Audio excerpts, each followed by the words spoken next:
Good evening. Thank you all for coming to the January 29th special meeting of the Planning Commission. All please rise for the Pledge of Allegiance. I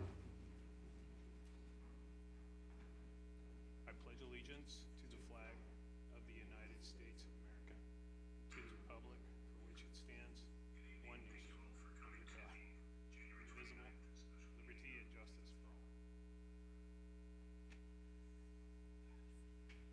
Just had deja vu.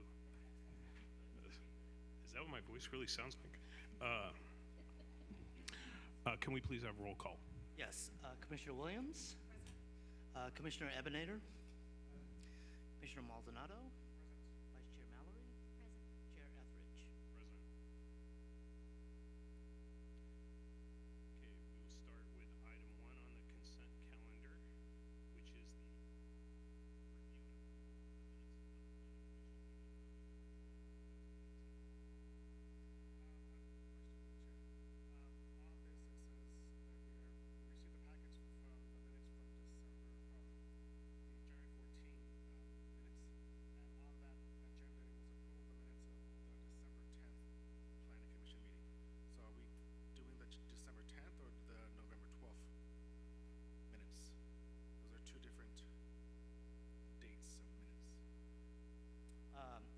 are actually of the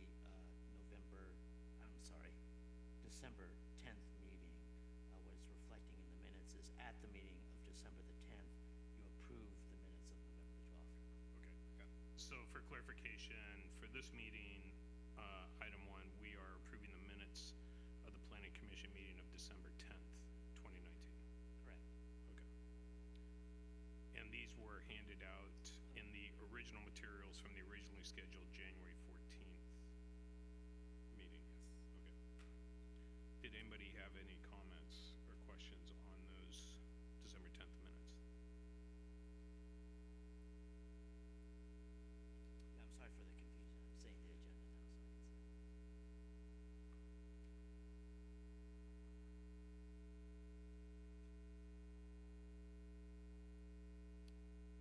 Okay. If we have no comments, can I have a motion to approve? A motion that we approve the minutes for the Planning Commission meeting on December 10th, 2019. Do we have a second?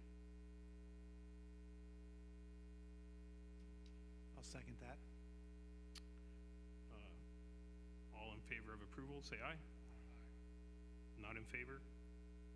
Okay, it carries. Oh, and one abstention. So it carries 401. Thank you. And item 2 on the consent calendar, to adopt the revised 2020 Planning Commission meeting schedule, which had a couple of changes on it due to room conflicts. That's correct. Were there any comments on that revision or any concerns? I have a comment or a question. There's one of the dates, Thursday, September 10th, that I'm not available, so I don't know what the process is to let everybody know.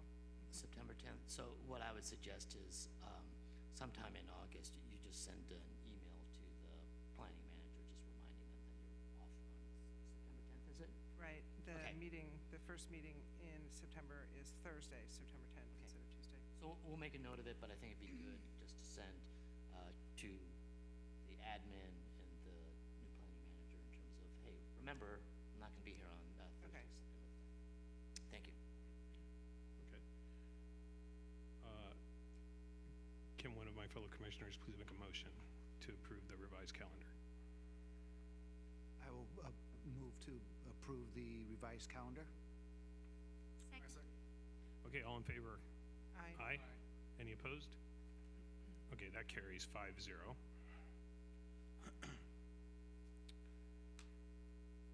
Okay, now we'll go to the public comment period. Do we have any members of the audience who want to make a comment on an item not on tonight's agenda? No speaker slips? Okay, then we will close public comment. And we will go to item 3 on the consent calendar, which is a study session for 1919 O'Farrell Street SPAR pre-application. Good evening, Chair Etheridge and members of the commission. My name is Lorraine Weiss. The application PA 19-038. The project before you tonight is for the redevelopment of a privately owned parcel into a mixed-use project for office and residential use. The project site is located at what is currently 1919 O'Farrell Street. The proposal consists of the redevelopment of the site into an office and residential mixed-use project. The project proposes a redevelopment totaling 56,200 square feet. The commercial office portion closest to the O'Farrell Street with 2,665 square feet of office at the ground floor. The residential portion, 53,535 square feet, consists of 48 rental apartments with 3 stories of apartment units above the commercial, and the remainder of the development is 4 stories of residential. The apartments consist of 34 one-bedroom units, 11 two-bedroom units, and 3 two-bedroom flex units. Of the 48 residential units, 4 would be below market rate units. The building height proposed is 44 feet and 4 inches maximum. The project site is located in the E1-1R-4 Executive Park high-density multifamily overlay zoning district where offices are permitted. The project site is currently occupied by commercial office use.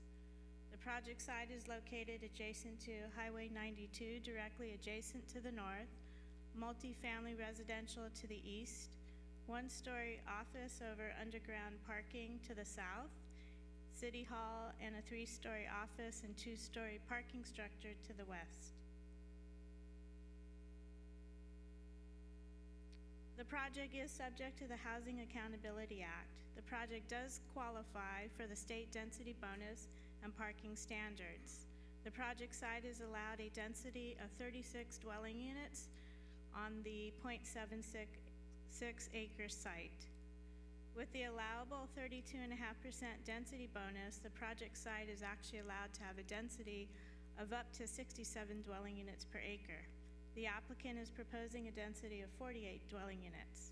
As indicated earlier, 4 of the units would be below market rate units, and they would be at the very low income category.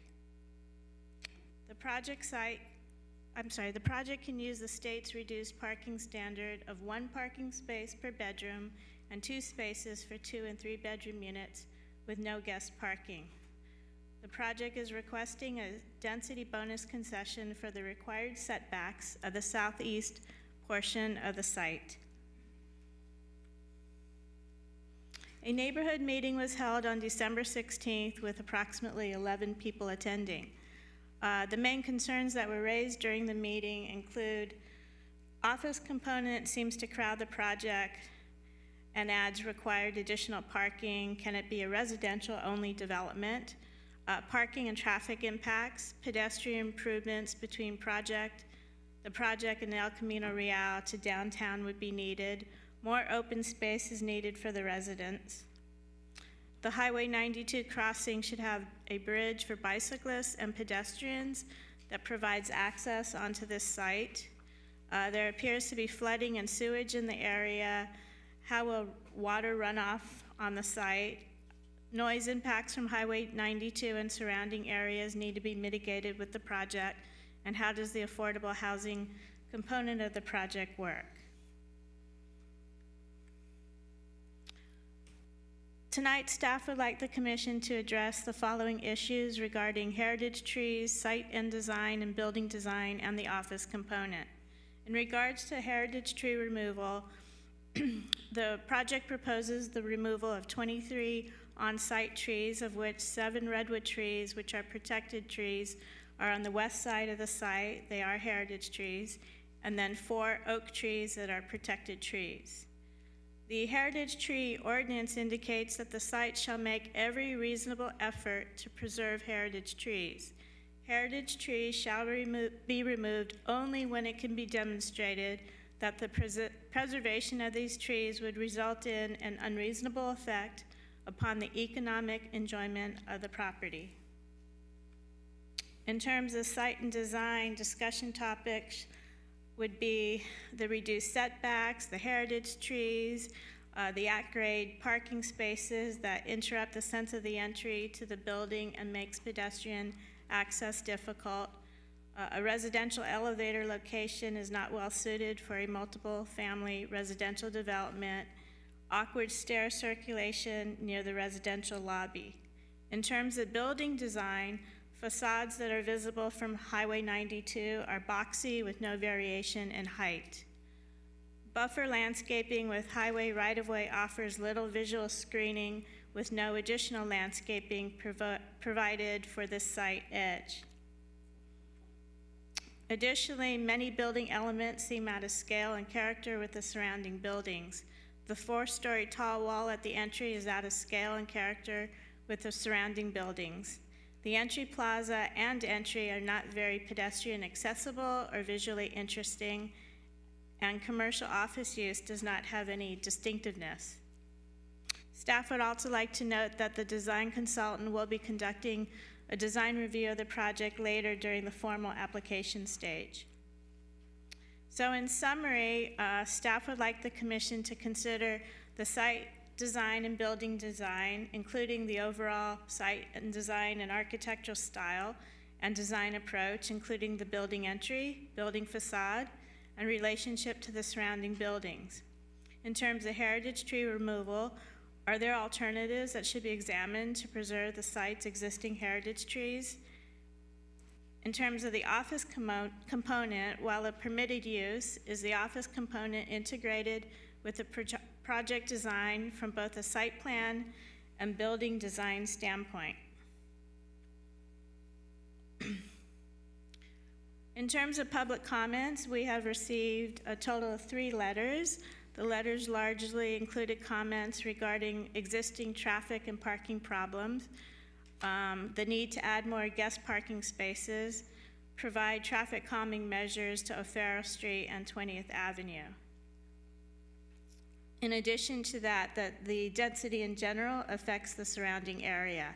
A traffic study will be prepared for the formal application to examine the project impacts, including but not limited to the analysis of nearby intersections and parking at the site and in the area.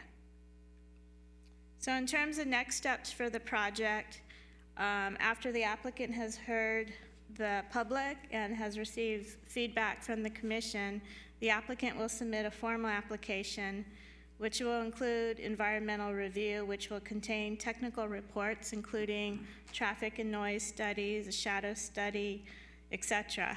Finally, when the project is ready, the project will be brought to the Planning Commission for a public hearing for a decision.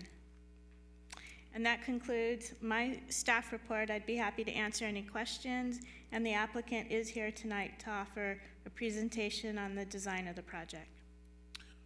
Okay, thank you. Can we actually have the applicant's presentation and then we'll do the commission questions? While we're queuing that up, I just note that you have 2 emails that were submitted. They were emailed to you, and there are hard copies at your places. We got them after the packet was prepared, as well as a memo from Karen Magallanes, who's with Public Works. So if there are any questions about the content of the memo, she's here to answer any of those questions.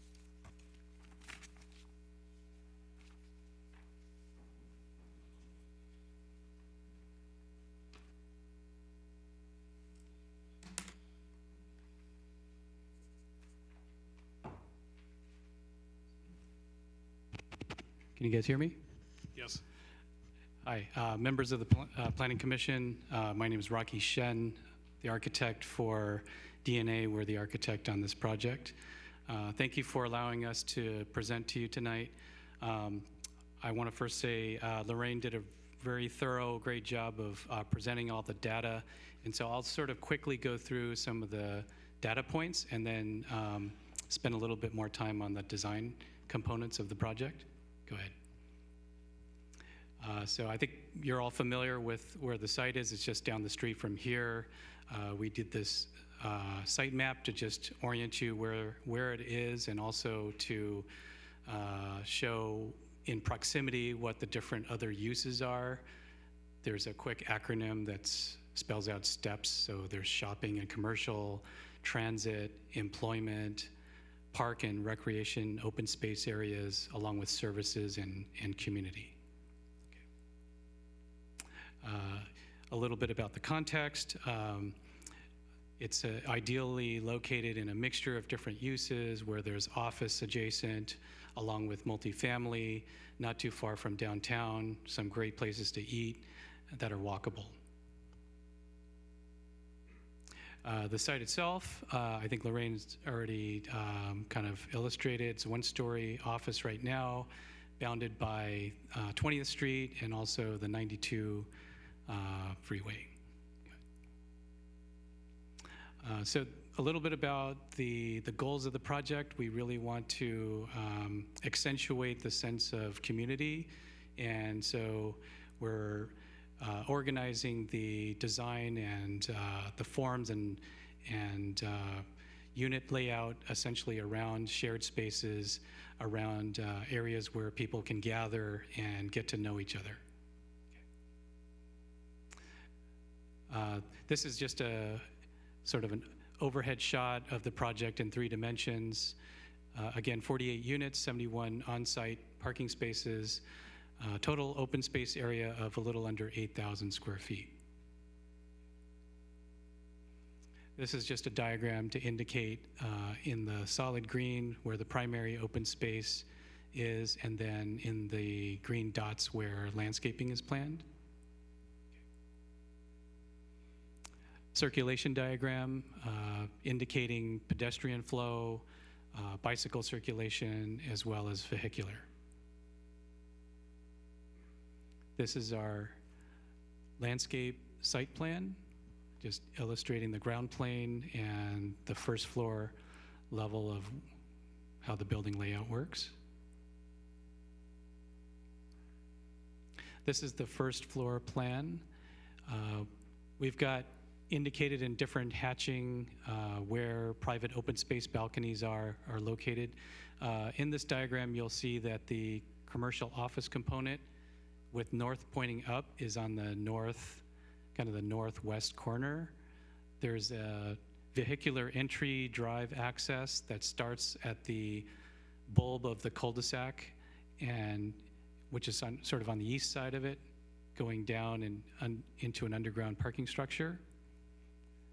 There's a lobby and fitness center that's adjacent to the office component, and some ground floor units on the east side of it.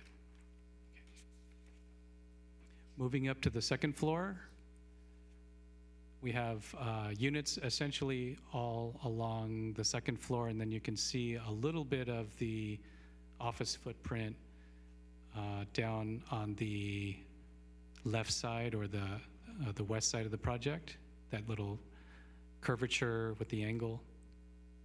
The elevator is located over on the right side where the project makes an L turn in that inside corner. Okay. And as we move up the building, this is levels 3 and 4. Okay. Roof plan. We'll have a stair that's more on the west access the roof, and then all the HVAC condensers will be organized on the rooftop. This is the below grade parking structure. What's shaded in the gray are the designated commercial office spaces. The remainder of the spaces are for the residential units. The elevator, primary elevator is over on the right side with a single elevator that goes up to the commercial level on the left side, the northwest corner.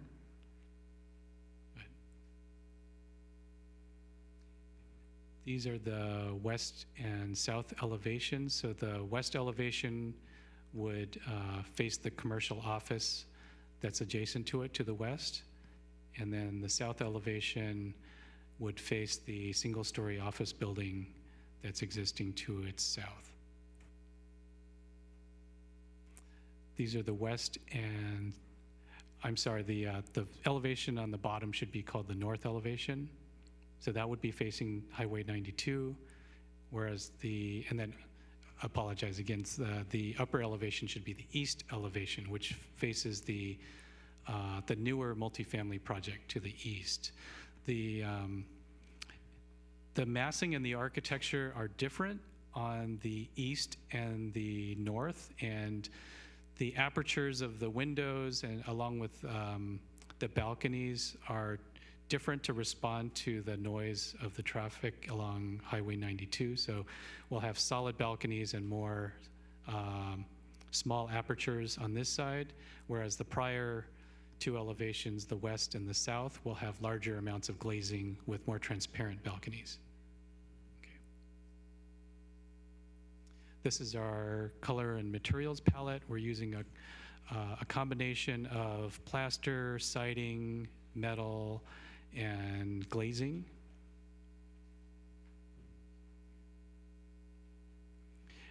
These are the two primary site sections through the building. The upper one is the transverse or shorter cross section, and you can see where it's cut through the little key map that's up on the upper left.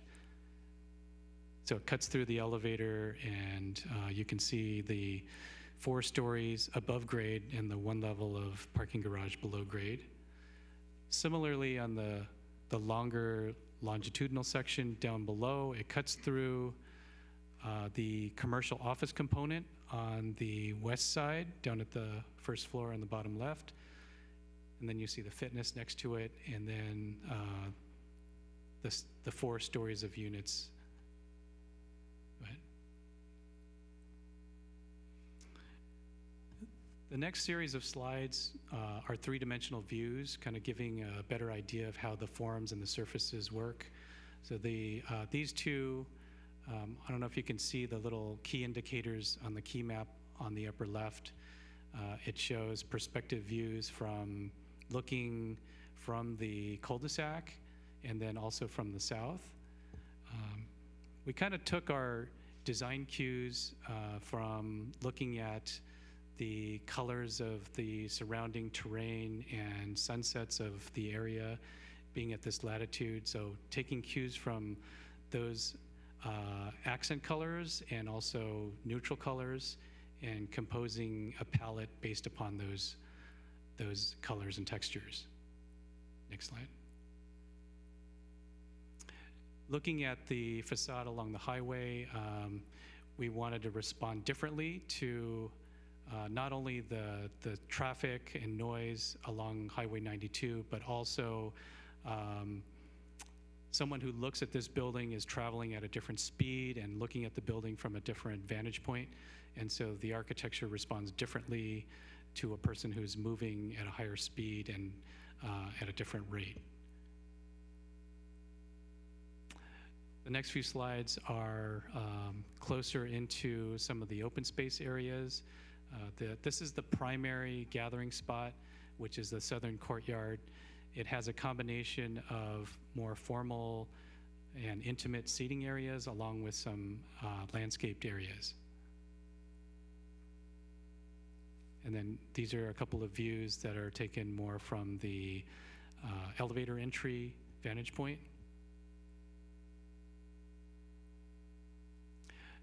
Thank you very much, and I'll be here along with the owners to answer questions. Okay, thank you, Mr. Shen. We'll start before public comment on this project with any clarifying questions that the commissioners may have for either the staff or the applicant. Can we start with Commissioner Maldonado, please? None at this time? Okay. Commissioner Outeter? I just had one quick one. I think the term flex space or flex unit was used. Can you explain what that is? I believe it was a 2-bedroom flex unit. It's a larger unit that has a den or office along with the 2 bedrooms and 2 bathrooms. So it's going to be a larger than a conventional 2-bedroom, 2-bath unit, because it'll have a little extra kind of office/den space along with the traditional spaces within the unit. Okay, great, thanks. Yeah. That was it. That was all? Okay. Commissioner Williams? Am I on? Yes, I have a few questions to clarify things. In considering the heritage tree issue, I have a couple of specific things. So, and I guess this is actually for the planner. What is the requirement for replacing trees on the site when you remove heritage trees? The replacement value would be a 2-to-1 value. So they need to replace the trees with 2 new trees? Yes, and then the type of tree and size of tree, generally speaking, would be from an appropriate tree planting list that the city has, and this could include heritage-type trees. Okay, so I don't know if that is indicated on the site plans at this time. Maybe that would be part of a landscape plan? That would be part of a landscape plan. However, the project is in a very early conceptual stage, and we're really looking to also get feedback to help evolve the project into a more optimal project for not only the applicant, but the community.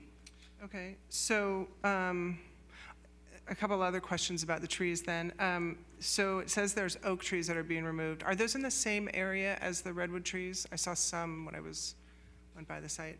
And I couldn't tell if that was the oak trees being removed or if there were more on site.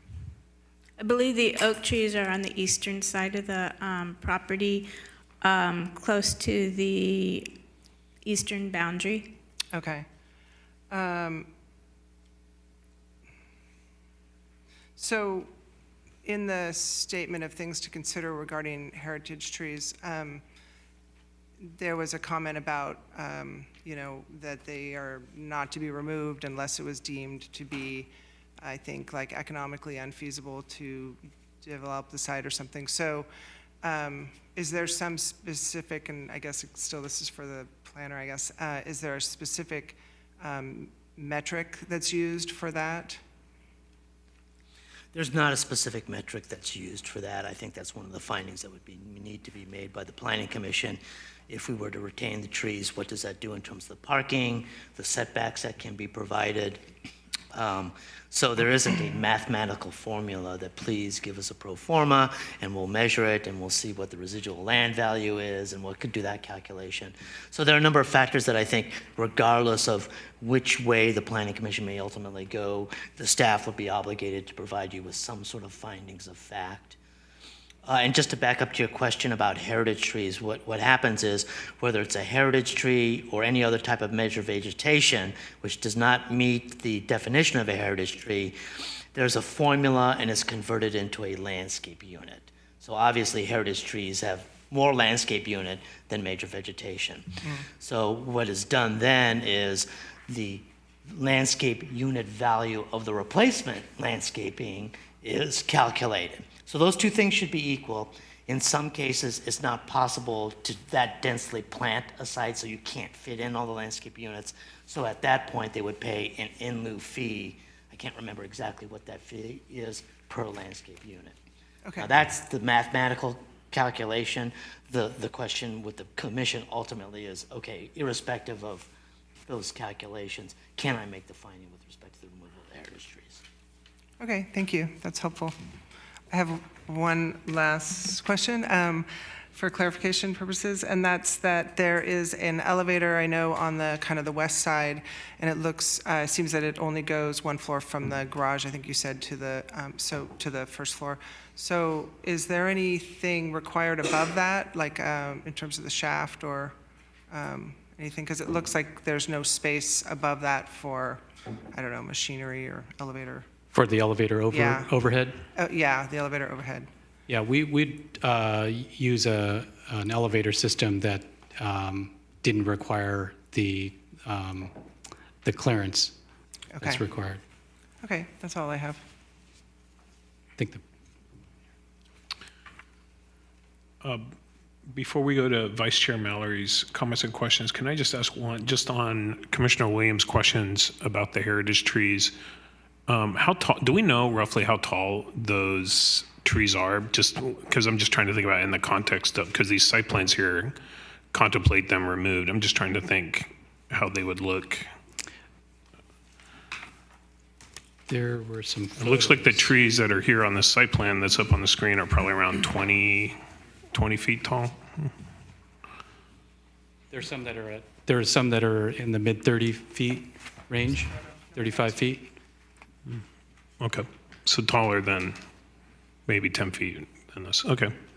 Thank you, I just, Photo number 19 shows it taller than the City Hall building that's over there, which is like a 3-story building, I think. yeah, there does look like one that is very large, okay. Okay, Vice Chair Mallory. Okay. I just had a few questions. A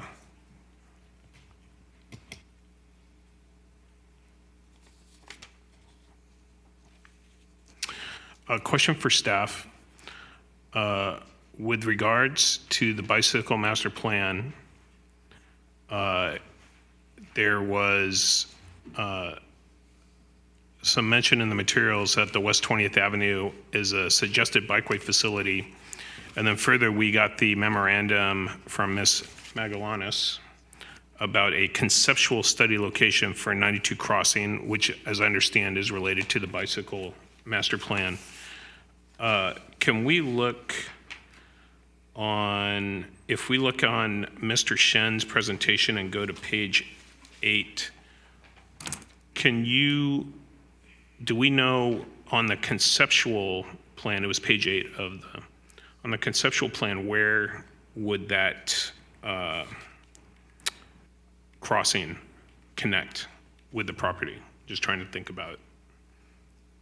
So this shows a pedestrian circulation, bicycle circulation. Where in the conceptual study would the crossing be?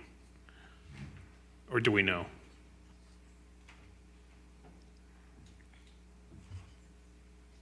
So I don't think the exact location is known at this time, but currently there is a 14-foot ingress-egress easement, I guess, to the southwest of this picture right here that we would want to maintain in the case that, from a feasibility study, that this location is the area that we want to do the overcrossing.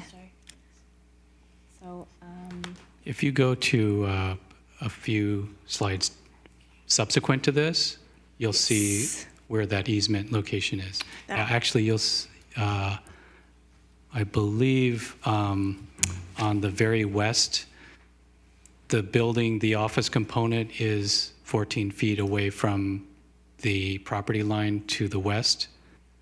And the easement's also on the other property to the west. So in combination, I think it ends up being a 28-foot easement.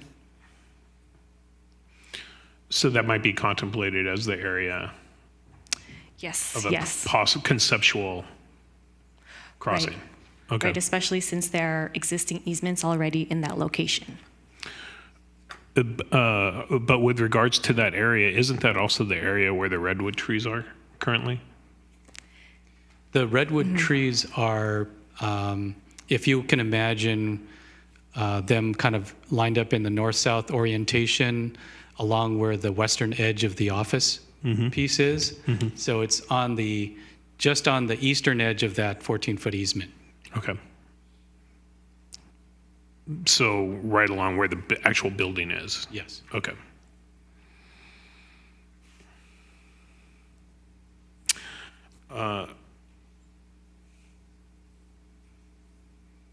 My last comment, my last question for staff is on there was one of the comments in the advanced materials that were presented that mentioned that since the multifamily housing development to the east of the project went online, there has been flooding and sewage issues at this property. Can you confirm if this is accurate, or do you know of any reported issues on this? I bring it up just because this project is proposing subterranean parking, so that would heighten the concern around that. Yes, so I've talked with operations and maintenance in Public Works, And I've asked them to look at O'Farrell, Elkhorn, as well as 20th. And based on their response, it looks like there were no reported issues for the sewer and storm infrastructure around the project site. But with the project, we do a storm study and a sewer study to see if our infrastructure can take the existing capacity and to show that there's no increase to storm runoff off the site. Okay, thank you. Any other questions, clarifying questions from any commissioners before we go to public comment? Okay. How many speaker slips do we have? 3? Is there anybody else? 4? Oh, okay, Drew. Okay.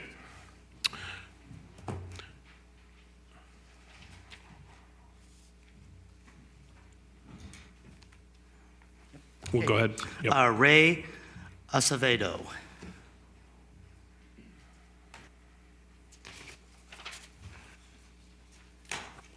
Good evening. Thanks for organizing the meeting and allowing me a chance to speak. I live with my family, wife and daughter, at 1951 O'Farrell Street at the Portobello Townhomes on the 2nd floor. And I will report that there was significant flooding, in our courtyard area on the 1st floor upon the winter rains. So that's an area of concern that I have as a owner and resident at Portobello, and I spoke with members of our HOA who share that same concern as well. Another concern is just the traffic. I cannot imagine, are there going to be 71 parking spaces or more in this unit? I mean, I can't imagine all that extra traffic coming out of a two-way cul-de-sac road, onto 20th Avenue, which is already getting congested, as it currently is, as well as with daily in and out traffic from Sarah High School nearby. Plus, if this will be a mixed use space, what more with commercial business going on? Concern is traffic and also parking. At Portobello Townhomes, we kind of struggle with sometimes people taking advantage of guest parking spots in our underground garage and on the surface street area garage. Exiting the parking garage on 20th Avenue, it's becoming to get a little more dangerous with the larger influx of surface street parking on 20th Avenue. There's now rental trucks that are parked on the 20th Avenue, and as you try to exit the parking lot, it's becoming more treacherous. You can't see oncoming traffic. You have to really creep and crawl very carefully. I want to know what is the nature of the traffic study. What guarantees can we have against, any further, flooding? Would this new construction impact, the issue of flooding that we experienced this winter rain? But importantly, traffic in and out, and also surface street parking. Thank you. All right, thank you, Mr. Acevedo. Deborah Leetsgold.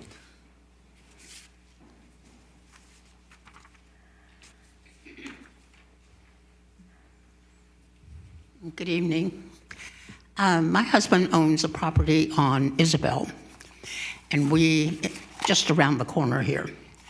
And we have found, we don't live there, we have tenants who live there, and they do complain about the traffic on Isabel and the parking. People who either come to City Hall or are visiting or living here on O'Farrell are parking on Isabel, taking away parking spaces in front of the homes there, which doesn't seem quite right. And I have wondered if maybe it's time to have parking permits for people who own property along there. Just something to think about. I do believe that this is too big a project to go into so small a space, and it's going to make the traffic on 20th Avenue and Isabel horrendous. Thank you. Thank you. Arnold Rodham.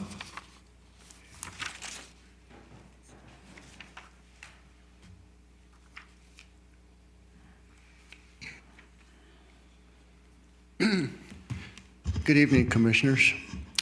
I grew up in this neighborhood. In fact, as a child, I used to watched polo games right about where the city hall is now, and I've seen it grow. And I'd like to think that I'd like to keep watching it grow, but not quite in such big leaps as proposed for this area. I have concerns about the density, the number of people that are going to be in this area, additional people that could be in this area. I'm concerned about the parking, and I note that there's no guest parking. Where are these people supposed to park who are going to have guests and overnight visitors and so forth? I think it's a little short-sighted to try to put that kind of density with the demand for parking and be short on the parking in the building itself. And just going up and down 20th Avenue when we come to visit the house on Isabel, it's over the years, the traffic has grown, and at certain times during the day, it just backs up almost halfway up 20th from El Camino. I can just imagine another 70, 80 cars trying to get in and out of there during the course of the day, plus the traffic from the businesses that will be there. I would like you to consider downsizing the plan or reducing the density, and try to keep the neighborhood as we kind of remember it to be. It's a, it's a residential area in a suburban city. Thank you very much. Thank you, Mr. Dorado.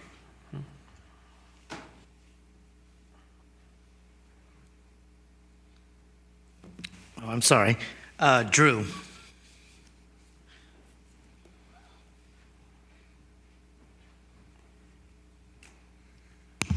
Good evening, members of the commission, staff.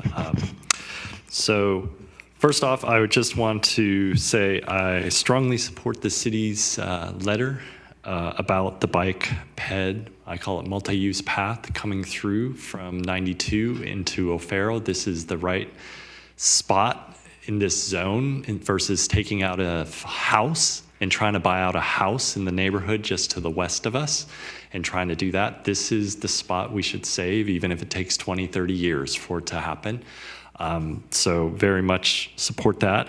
And I don't know, the 14 feet, I was looking at the plans quick and stuff, plus some buffer space in the development, so some trees and stuff, just some space. So in the end, when that path would come through, that there aren't residents literally 3 feet away from a multi-use path that, hundreds of people are using and stuff. So possibly the developer could contribute some funds to this, just in the more of a concept level study, just some simple drawings of what it could look like to overcrossing. Very, very conceptual, not looking to spend millions of dollars or even hundreds of thousands, but just some drawings of what could something like that look like going through there. Just would be the very beginning step of that process. And then the other part, I know there's people commenting on the size and some other stuff. When I listen to the elevator discussion, I do think there should be a second residential elevator in here. My spouse came from a condo building, 45 units, 2 elevators.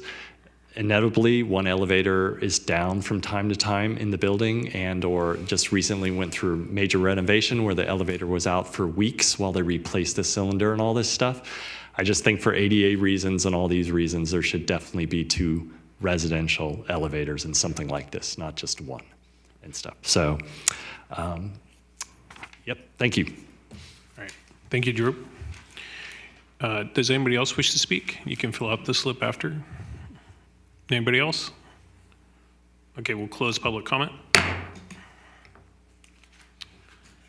Okay, I think we have some good public comment points. For the record, I'm not sure that there were any specific questions raised or items to follow up on Just in terms of the traffic study, I think the commission is aware that we'll do a trip generation to see how many cars will be generated by the project, and also the intent of the pre-application process, including the neighborhood meeting and the planning commission study session tonight, is to help determine what the scope of work might be. So certainly the interface of O'Farrell and 20th Avenue, which many members have talked about.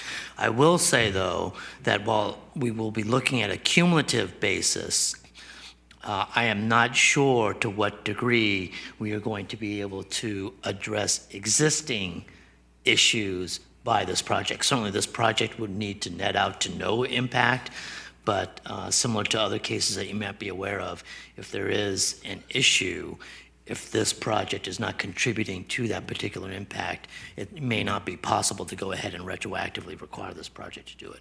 But nevertheless, we will be taking a look at traffic and parking as part of the traffic study that'll be included once we come back with the formal application. Mm-hmm. Of course, if there are other things you want to add in to that report, just let us know tonight. Okay, thank you.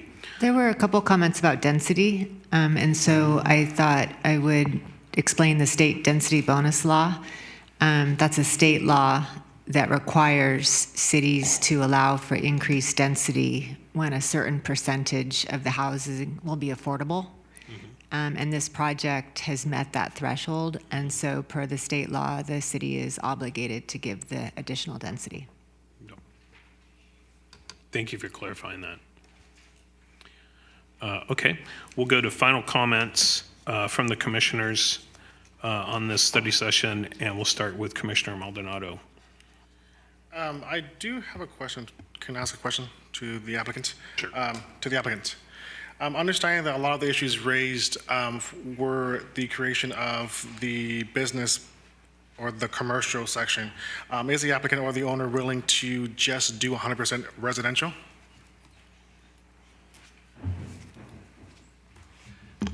Yeah, we're willing to take a look at having it all residential without an office component. Okay, and understanding some of your depictions, the commercial component on the west side where a majority of the heritage or the oak trees lie, in reducing that space or the creation of the commercial, would you be willing to keep some of the heritage trees on that west side if not creating the space for the commercial lot? We would be willing to explore that as a possibility. It's going to be challenging to minimize the footprint, but we'll take a look at, for instance, if there's some alternative parking arrangements that can be done in order to reduce the footprint of the building. And then if at some point you do create 100% residential and the underground parking, would that be an open parking or a gated parking for residents and guests only? It's intended to be secured for the residents. Okay. And then I have a question for staff. Understanding that with the bonus density, I believe it's total of 60 units per acre, correct? And if he reduces his plans of the commercial, that will not change the maximum requirement of 48 units, correct? Correct. Yes. Okay. Those were my questions. Okay, before Commissioner Maldonado's final comments, did any other commissioners have additional clarifying questions after public comment? Vice Chair Mallard?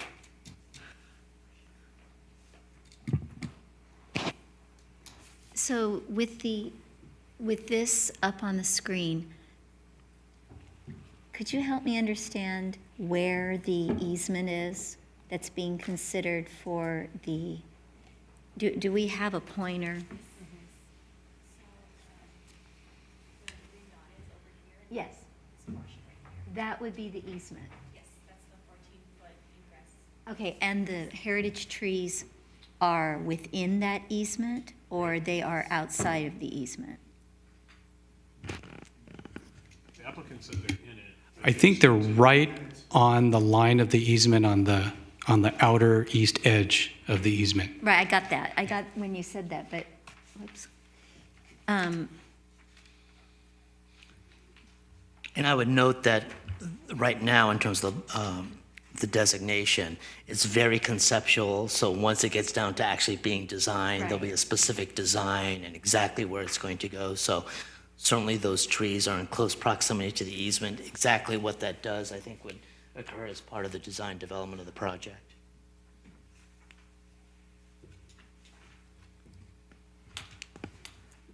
Yes, I would think that the trees would be taken into account for the future study of the feasibility.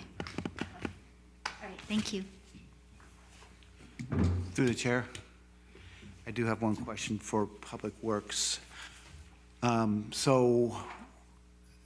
think as Ron said, the interface between 20th Avenue and O'Farrell, when you get to 20th and you want to go left or east, is there any way to restrict the height of parking vehicles along the first 20 or 30 feet to alleviate some of the visual hindrance for making that left-hand turn?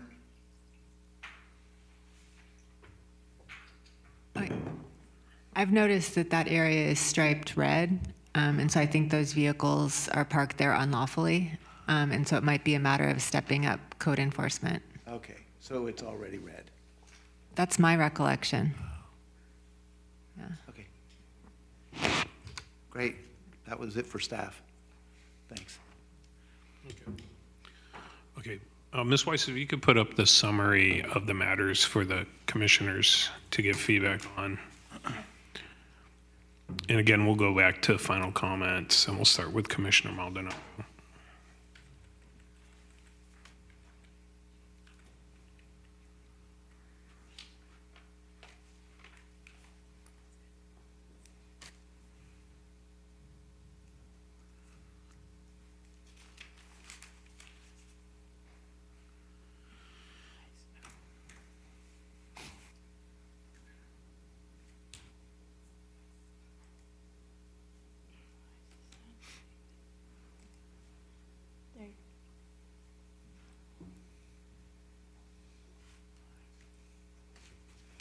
Sir.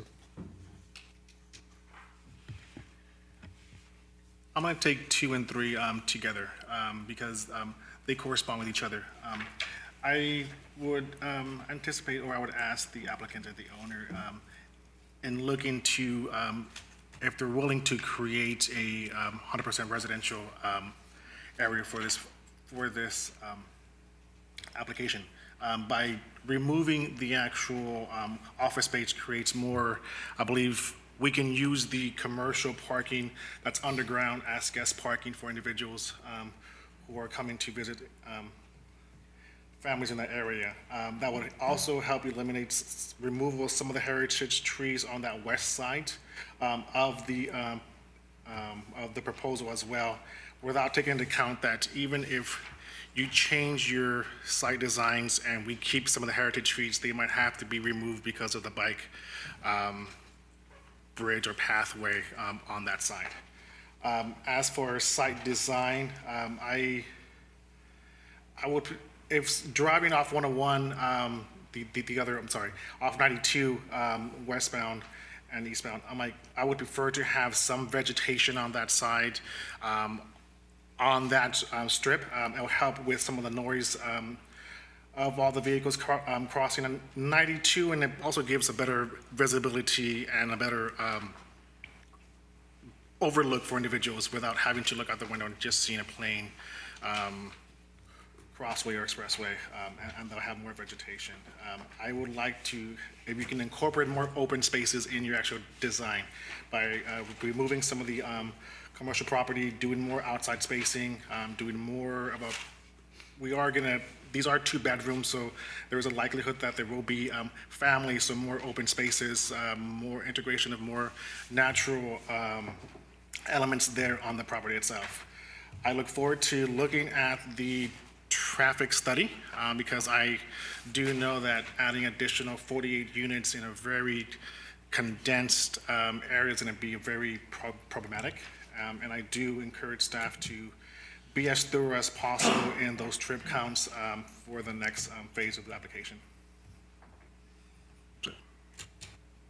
Okay, thank you. Commissioner Ebneter, your final comments. Okay. I like the location for residential uses rather than the commercial, or the commercial space that it is now. The idea of getting a bicycle bridge in that location is very encouraging. I would not want to see a mixed use in this project. I would rather see all residential. The 4 very low-cost units are encouraging to see. Thank you for that. I am not in favor of the tree removals, at least the redwood trees, even though they are not native to the area. They are pretty mature and they are attractive, and I think I would want them to stay. I'm concerned about public safety always as we continue to grow our city within a restricted area in built-out areas. I think that needs to be paramount on all of our projects that we proceed with here. I also think that there should be 2 elevators in this location. I would like to see the planting all native and all drought resistant. I really don't want to see imitation lawn if we can avoid that.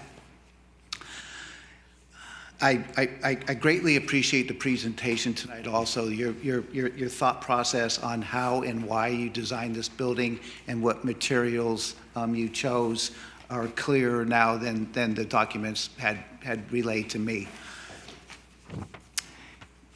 With that said, my comments are pretty much in line with Mr. Cannon's comments. I think he has done a really good job of working with the site and working with the project at hand. And I think that his comments and directions are very pertinent, and I would like to see them incorporated into this project. Not that I don't want to discourage what you've done, but I really do like what he's done. I've seen a lot of Larry's work over the years, and he put a lot of effort into this, and I think he nailed it. And I'm hoping that you will take his recommendations and incorporate as many as you see feasible. Thank you. Specifically, I don't want the trees to go. I don't want the office component. And I think a mix of design between yours and Larry's is what we should end up with. Thanks. Thank you. Commissioner Williams, final comments? Yeah, hi, thank you for your presentation and for the project to consider. A couple of things that I wanted to start with, and actually I'll touch on the same thing, which is that I think that the design consultant, Canon Design, provided a really good design review, and I do agree with all the items 1 through 12, I think it is, but recommendations 1 through 6 that they have. And that includes working within the setbacks, although I know that the density bonus allows that you don't need to. But I think that, given that it's a tight site and there's a lot going on, the setbacks would be helpful. So let's see. His items talk about setbacks and the trees, and he does have a recommended layout, which I also think makes a lot of sense, and it's an effort to maintain trees. His comments also include item 3, that an enclosed lobby would be helpful, and eliminating the commercial space may help with these other items 1 through 3. I also think that item number 5 is really important, which is that some of the units on the east end of the sort of leg of the east end could be rotated so that they have better views rather than the corridor. And then he talks about the scale and architecture. So I just wanted to kind of touch on that report because I think it was really well done also, and that he's got some important information there. So with regards to the heritage tree removal, I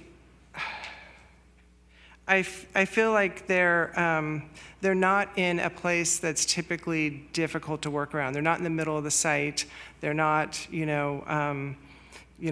where you're trying to get access into the site. They're sort of neatly placed on one sort of end or leg of the project on kind of a spur.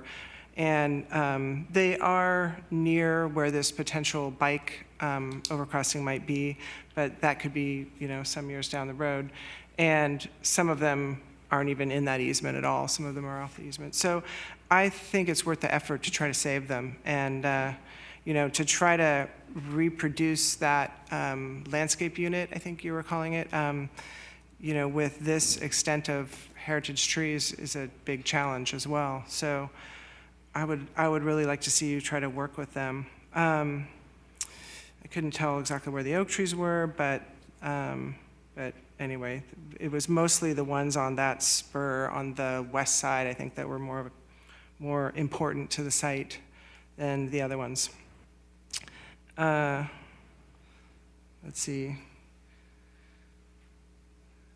The office component, I'm going to go back to number 1 in a minute, but the office component, I'm sorry, I'm jumping around a little bit, I guess, but item number 3, I do agree that it seems like it's not necessarily an important mix here, and that maybe this isn't the right location for mixed use. If it was, I guess, more of a downtown location or on more of a thoroughfare, but this cul-de-sac is kind of a funny location. It has quite a bit of housing on it. So somehow it doesn't seem like the right fit, and I do wonder if you'd have an easier time fitting everything in without the commercial space and creating more amenities. Let's see, the other item was, so one of the public speakers made, or I think it was one of the public speakers made the comment that it's too big for the site. I don't know that it seems that it may be a lot for the site because, not only do we have the heritage tree issue, but we have the setback issue and the density issue. So I feel like something probably should give, and so that there's not necessarily all of those conflicts. And I guess in terms of the design, I'm going to go back to Canon Design's recommendations, which is that I think the kind of entry needs some more work because you do approach it and you see the parking spaces and the ramp, and the entry is it's not only is it not enclosed, but it's not as visible. So I think that additional solutions may come about for kind of a more cohesive and visible entry for the residents and visitors. Let me see if I have anything else. I look forward to seeing a little bit more information about landscaping. I think rather than artificial turf, it could be something like decomposed granite, like a DG surface, because it's actually a really small area you're proposing for that. And I know that this is very much schematic design, and that may change, but looking into something like some other kind of pervious surface might be nice. And then I see on the landscaping that there's a lot of kind of linear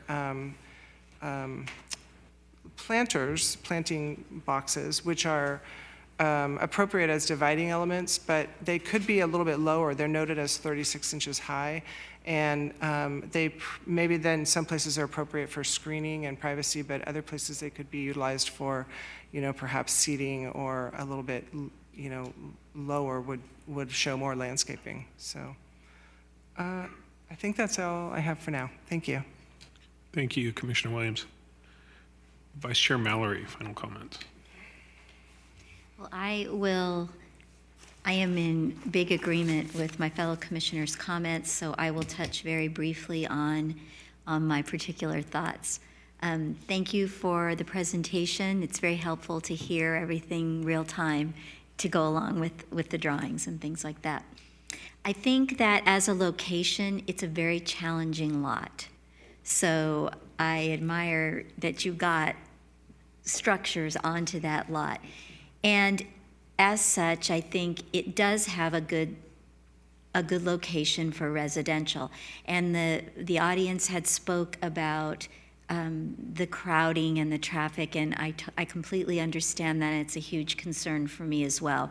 But given the state requirements that we need to build X number of homes a year, it's important that we work together, all of us, to develop a real viable structure for that lot and a positive project. That said, I'll start off with the office component. I think that the site would do better without the office component and focus mostly on all of it on residential. It seems sort of disjointed almost to stick in an office structure in among the homes in that tight a space. So if that space could be used for more units, that would be something that I would like to see. As far as the heritage trees, I would not support any heritage tree removals that were not smack dab in the middle of the project, because those heritage trees could really enhance that project. So I would very much like to see them not be torn down if at all possible. And I would like to retain the setback, which is another thing that Larry Cannon talked about, mostly because I think it helps to make it not feel so high density if there's a little more air and a little more breathing room that surround the building. And I agree too that the lobby should be enclosed. That was one of my concerns as well. So as for the site and building design, I'm not a particular modern architecture person, so I'll state that up front. But what concerns me is that the design as it is right now doesn't fit in with the surrounding residential buildings. So the Bella Vista and Park 20, although I would call them contemporary, I think the design, this design that I'm seeing right now doesn't mirror any of those qualities. And not that every building has to be the same, they don't, but I would like to see maybe some softer edges and some softer materials being used on the site. And if at all, to squeeze in more guest parking other than, I think it's 3 spaces that are in the front. That would be helpful too, just as buffer space for those necessary visitors. So those are my comments, and thank you for your presentation. Okay, thank you.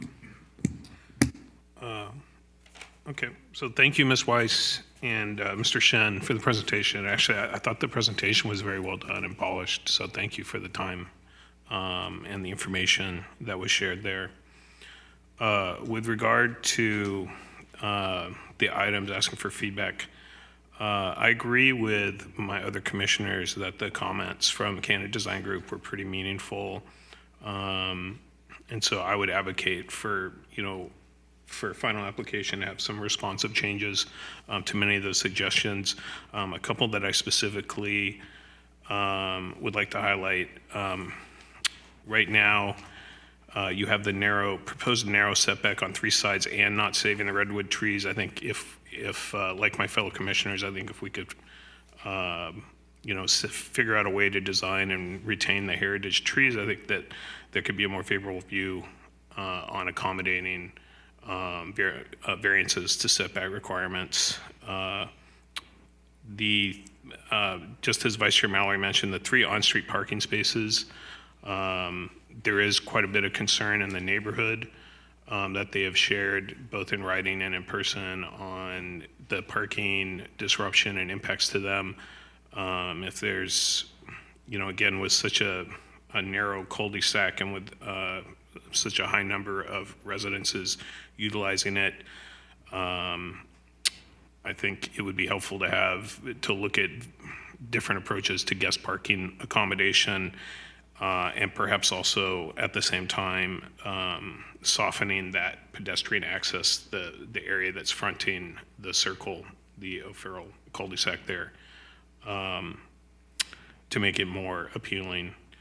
I agree with the suggestions around the location of the elevator and the bike storage.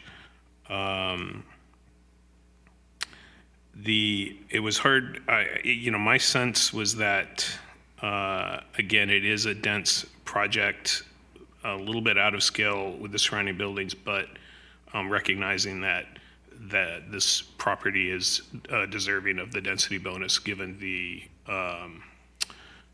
low-income units that it's providing. I think it's appropriately so.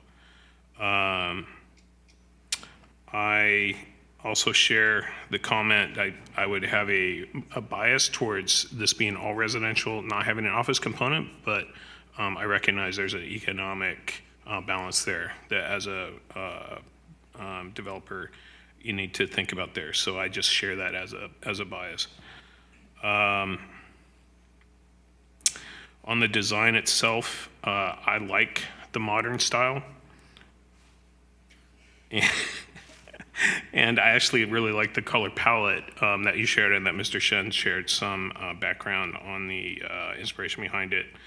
I agree with the Canon Design Group suggestions to have more vegetation along the 92 frontage, but in general I don't have as much concern on the view from 92, noting that's the area that's actually fronting is the off-ramp on Alameda, so people, I'm not sure how much focus there's going to be on the building from that side.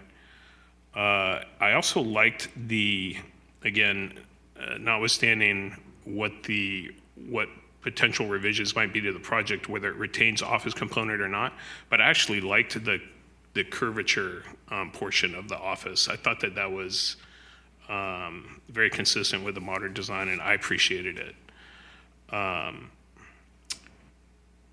And again, so that's my feedback on the site design and building.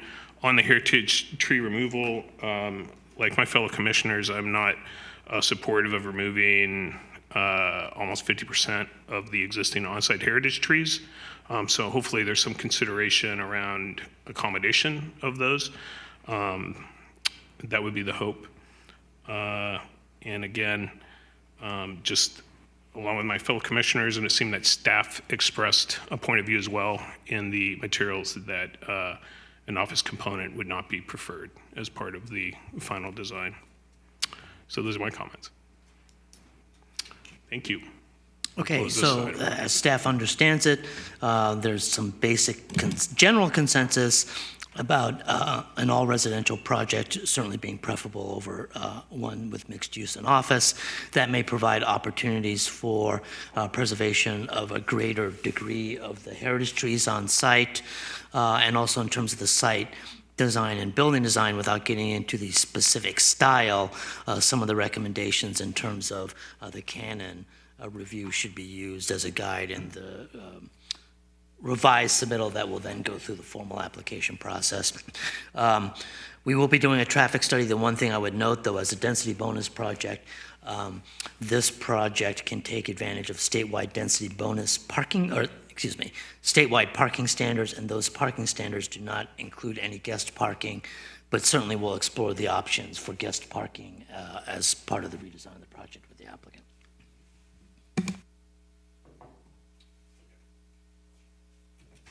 Thank you.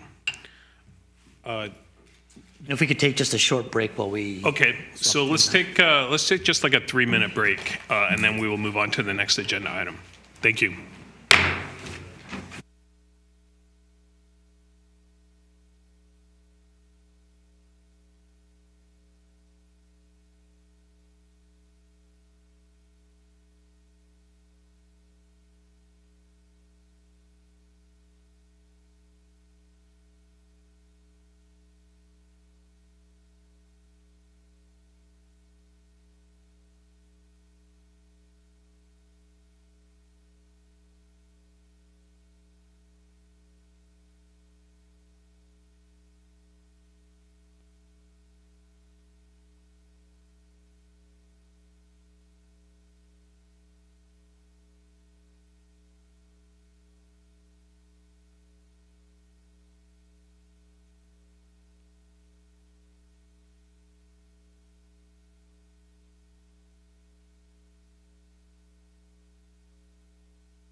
Okay, thank you. We will move to item number 4 on the calendar, and that is the study session for 2850 South El Camino Real. Thank you. Good evening, Chair Etheridge and members of the Planning Commission.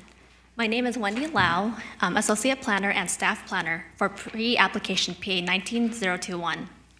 The project before you tonight is for the redevelopment of a privately owned parcel with a mixed-use project with residential, retail, and office use. The project site is located at 2850 South El Camino Real. The proposal seeks to develop a 27,490 square foot site with a 4-story mixed-use building. The building would consist of 7,500 square feet of retail on the ground floor, 1,340 square feet of office on the second floor, and 18 rental apartments on the 2nd through 4th floors. Of the 18 residential units, 3 will be below market rate units. The units are all 2-bedroom units and would range from 1,306 square feet to 1,374 square feet in size.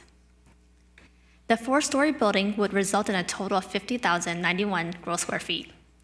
This is within the allowable gross floor area of 55,700 square feet, which is a floor area ratio of 1.8. The project also includes an underground parking garage, which would be accessible from Edison Street at the rear. The 4-story building would result in a total of 50,091 gross square feet. The project also includes an underground parking garage, which would be accessible from Edison Street. The parking garage consists of 25 retail parking spaces, 4 office parking spaces, 18 residential parking spaces, and an additional 4 visitor parking spaces, for a total of 51 off-street parking spaces. The project site is located in the C3-1 zoning district with an R4 overlay, where high-density residential units are allowed. As you can see on the screen, the project site is located between South El Camino Real to the east and Edison Street to the west. The site is 27,490 square feet, which is equivalent to 0.63 acres. The project site is currently occupied by an Armed Forces Career Center. The site is located adjacent to a 2-story retail building for Macy's Furniture to the north, a commercial building for Bank of America to the south, several 1-story retail buildings and a 4-story residential building to the east across El Camino Real, and a 3-story, 19-unit multifamily building to the west across Edison Street. This project is subject to the Housing Accountability Act. In addition to the HAA, because this project proposes 20% lower income rental units, the project also qualifies for the state density bonus and state parking standards. The project site is allowed a density of 20 dwelling units per acre, which is equal to 13 units for this 0.63 acre site. With the allowable 35% density bonus, the project site is allowed to have an increased density of up to 28 dwelling units per acre, which is equal to 18 units on this project site. As such, the applicant has proposed 18 units on the project site, which is in compliance with the state density bonus law. As stated earlier, 3 of the units will be below market rate units at the lower income level, which is 80% of the area median income. As part of the density bonus, the applicant is entitled to 2 concessions from development standards. As a result, the applicant is requesting 2 concessions for their project pertaining to build-to lines and the 20-foot separation between driveways. The first concession is to enlarge the required build-to line. The municipal code requires at least 50% of the building frontage along El Camino Real to be built up to the required setback line of 10 feet. The 10-foot setback line is shown in the blue.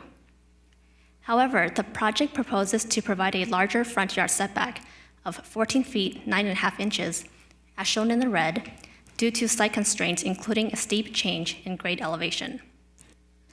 The larger build-to line would provide the project a smoother transition between the sidewalk and the building entrance and would avoid creating steps.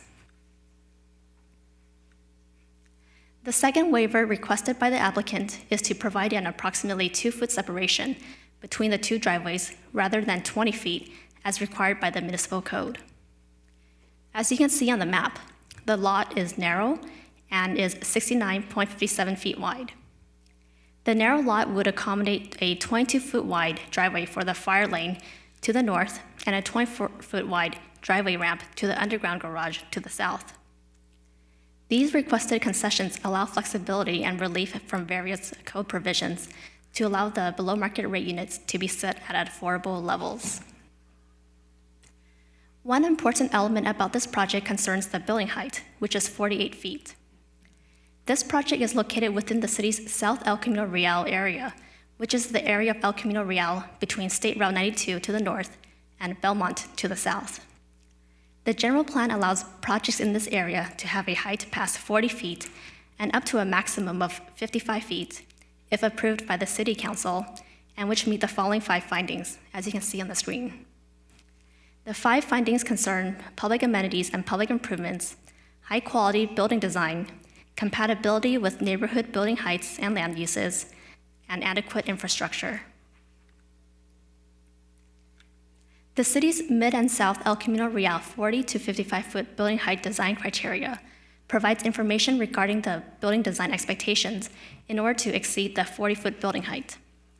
The document describes in detail the design intent, such as enhancing the pedestrian and bicycle experience along El Camino Real, integrating landscaping and open space into the building, and site design to enhance the pedestrian experience, providing visual variety, reducing visual building bulk, providing abundant architectural detail and articulation, and more. The design criteria are included in Attachment 8. Please note the images and descriptions serve as general examples rather than mandatory requirements. The City Council would have to determine that the project meets the required findings regarding public amenities and design in order to approve the project at its proposed building height. The applicant held a neighborhood meeting on December 12, 2019 at the Beresford Recreation Center, in which 3 people attended. The main concerns raised at the meeting include the location of the proposed driveway, where some people expressed interest in having the driveway located off El Camino Real instead. Additional concerns included parking and traffic impacts and pedestrian improvements along El Camino Real and Edison Street. The meeting summary included the list of issues raised during the neighborhood meeting can be reviewed in Attachment 9. City staff has also received 1 public comment letter included as Attachment 10 in the packet.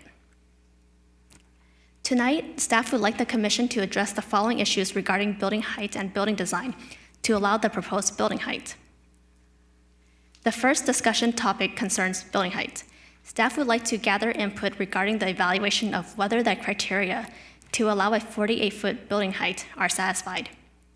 Specifically, what amenities and public improvements substantially in excess of city requirements should be considered in the request for additional height.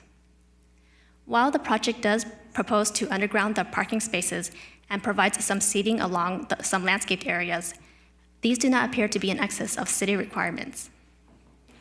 Please note, the amenities and public improvements will be studied further during the formal application stage after more studies, including the traffic report, are conducted. Another question is the project of a high design quality, and what design elements should be considered in making this determination?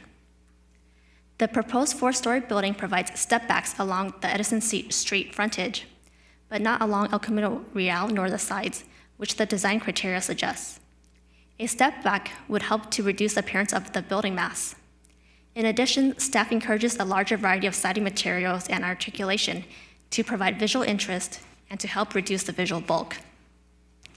Staff would also like to note that a design consultant will be conducting a design review later during the formal application stage.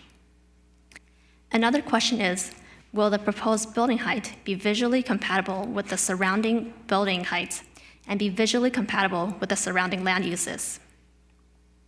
The proposed 4-story building is located between a 2-story retail building and a bank.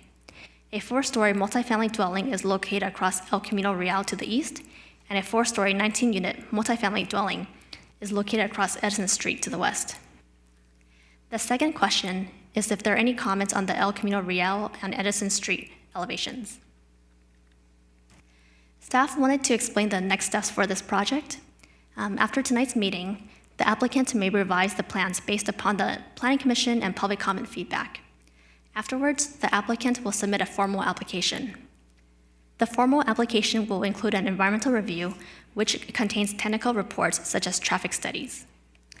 A shadow study will also be prepared. The project later will be brought to the Plan Commission again for a recommendation to the City Council. The City Council is the final approval body for all projects that propose a height between 40 to 55 foot height, and will make a decision about the project. This concludes staff's presentation. Staff is available to answer any questions the Commission may have. The applicant is also here tonight to present their project and answer questions as well. Thank you. Okay, thank you, Ms. Lowe. We can go ahead and go straight to the applicant's presentation.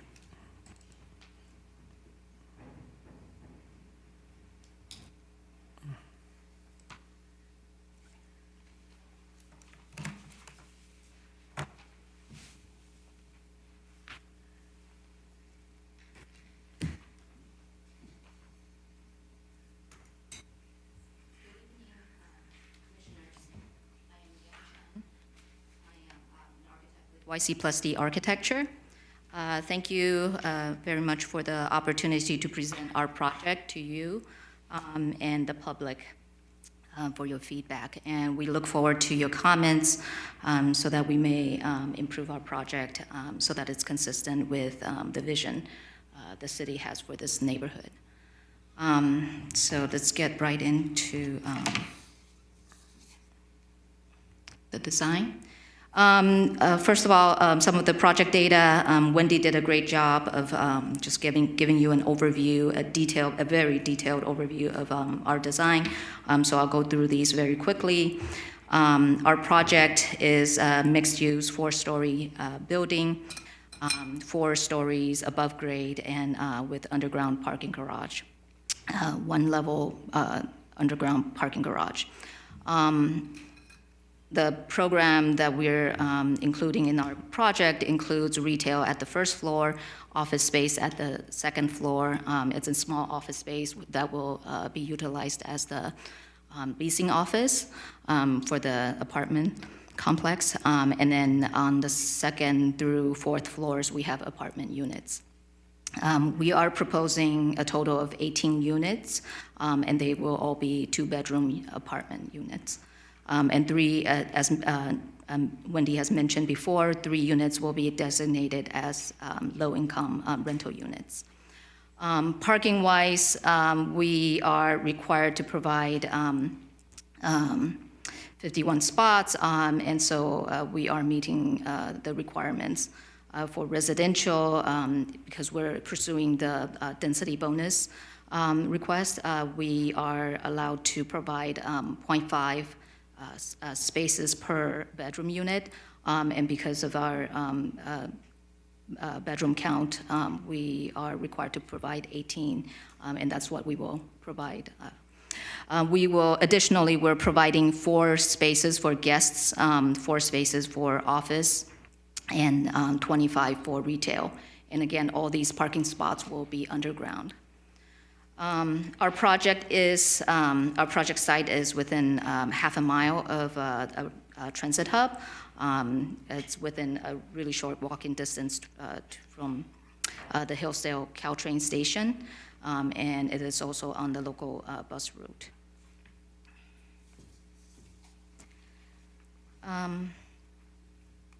Just giving you a visual context of our site.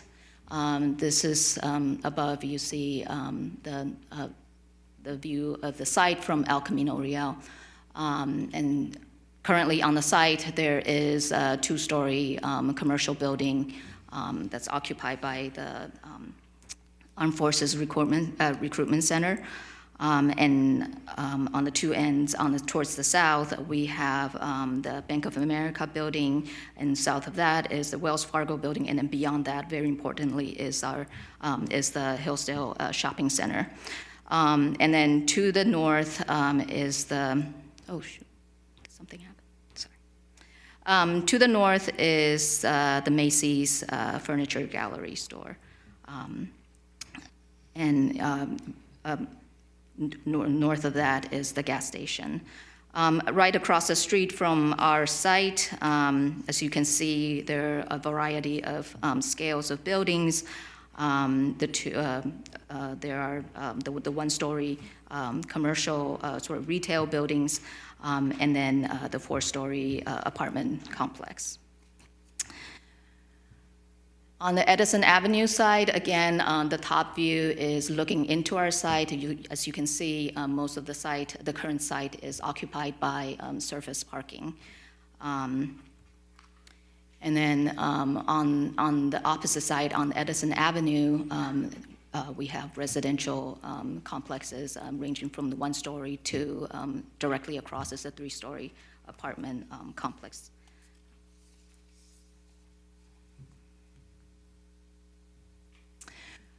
Within the site, just a little bit about the site. Visually, within the site, you'll see, as you can see, it's a long and narrow site. It's mostly on-site, on-grade parking at the moment, with the building right up against El Camino Real. On the two ends, the two commercial buildings also occupy large sort of sites with a majority of the site as on-grade parking. And something that I wanted to note as well, the building faces that face, the adjacent building faces that face our site are mostly blank surfaces.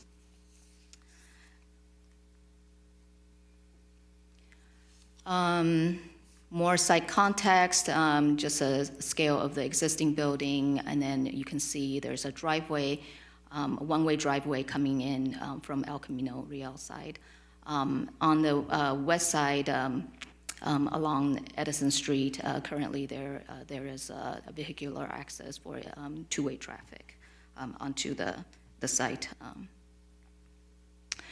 Existing site plan, I want to emphasize that to the north of the site, the north boundary, we do have a 6-foot easement for AT&T.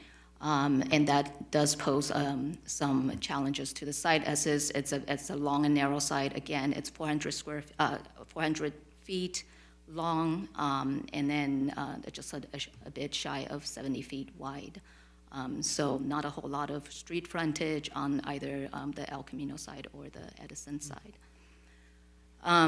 So there is a one-way driveway off of El Camino Real that will be eliminated as part of our design, and then so that vehicular access into the site will be dedicated on the Edison side.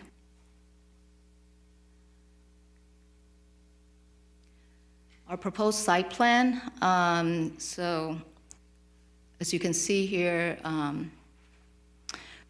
building is set back from El Camino Real about 14 feet, 9 inches. And we are setting back further than the required 10-foot setback because of the site challenges with the topography. On the Edison side, the Edison side of the street is actually approximately 3 feet higher than the El Camino side. And because our ramp access to the underground garage is on the Edison side, the size, the length of the site just will not allow us to push the building further up against El Camino Real. On the Edison side, we are we have a second driveway that allows for services, access of services such as waste collection and also loading and unloading for the retail space, and as well as to accommodate for fire access. Our building is, because of the long and narrow nature of the site, our building is also long and narrow, and we've chosen to site the building against the southern portion of the site, allowing us to create a pedestrian pathway along the north side. Concentrating most of our circulation on the north side, with the exception of a narrow, sort of a 6-foot wide service access for the retail space. So the ground floor.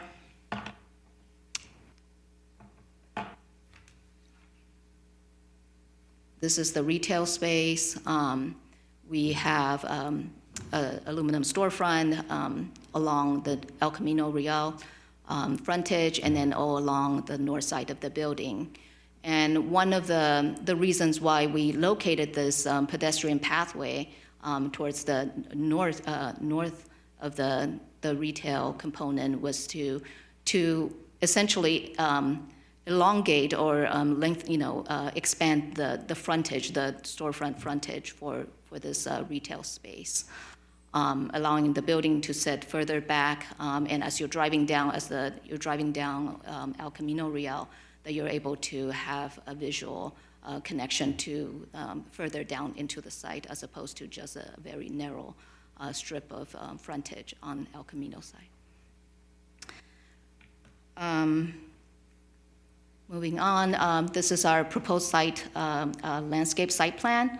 And so what we envisioned for this pedestrian walkway is that we would like to bring in a variety of local plants, drought-tolerant plants, and also shade-tolerant plants.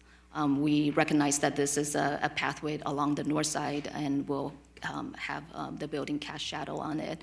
But we do want to make it such that we're able to maintain the texture, the colors, to allow it to be a usable and friendly sort of outdoor amenity for not just the tenants of the project, but also for the public the neighborhood that's traversing between the Edison Street and El Camino Real.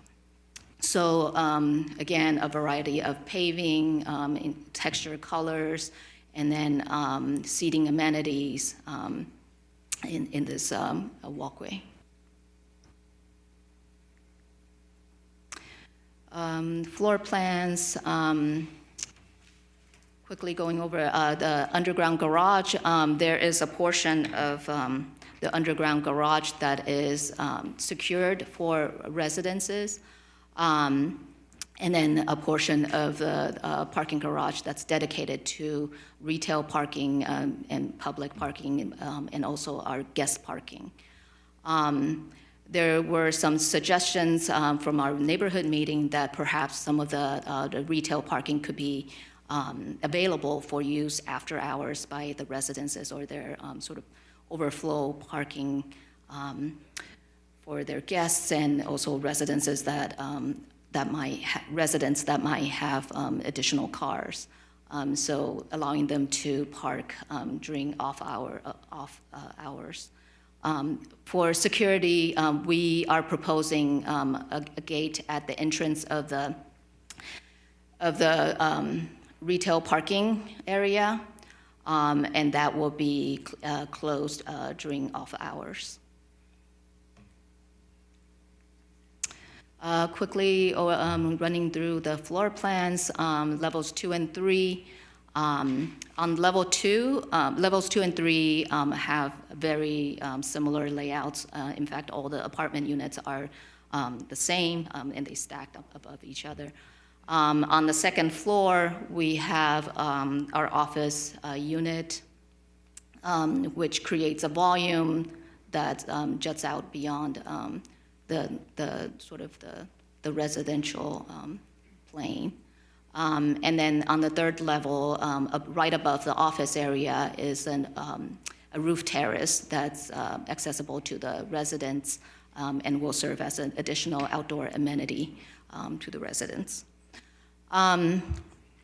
For each apartment unit, we have dedicated balcony spaces, so private outdoor space in each unit, along the south face of the complex. And then on the north, on the El Camino Real side, each of the units have a balcony looking onto the street.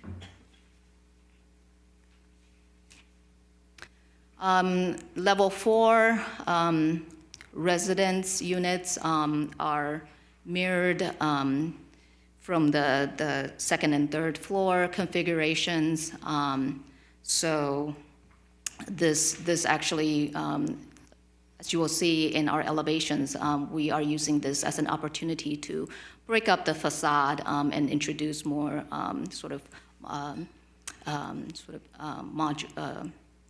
some modulation into and rhythm into the facade. For all three of these levels, I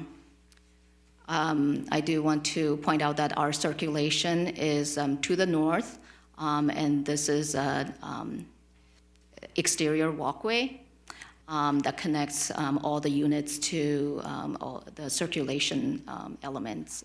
We do have 2 elevators that service from the garage up to the 4th floor, and then stairs, 2 sets of stairs that also allow access to from the garage up to the 4th floor. Elevations, our east elevation is our El Camino Real elevation. So just really quickly running through our selection of material palette here, we really wanted to pick up some of the elements, sort of the more modern contemporary elements along the street, especially because of our proximity to the Hillsdale Shopping Center, that we felt like, because we also have a retail component, that we would like this building to be a more contemporary, more modern look. And so we chose a simple material palette of concrete, stucco, with 2 different colors of stucco, and then a metal panel, a corrugated metal panel, and then also a perforated version of the metal panel that will be used as screens.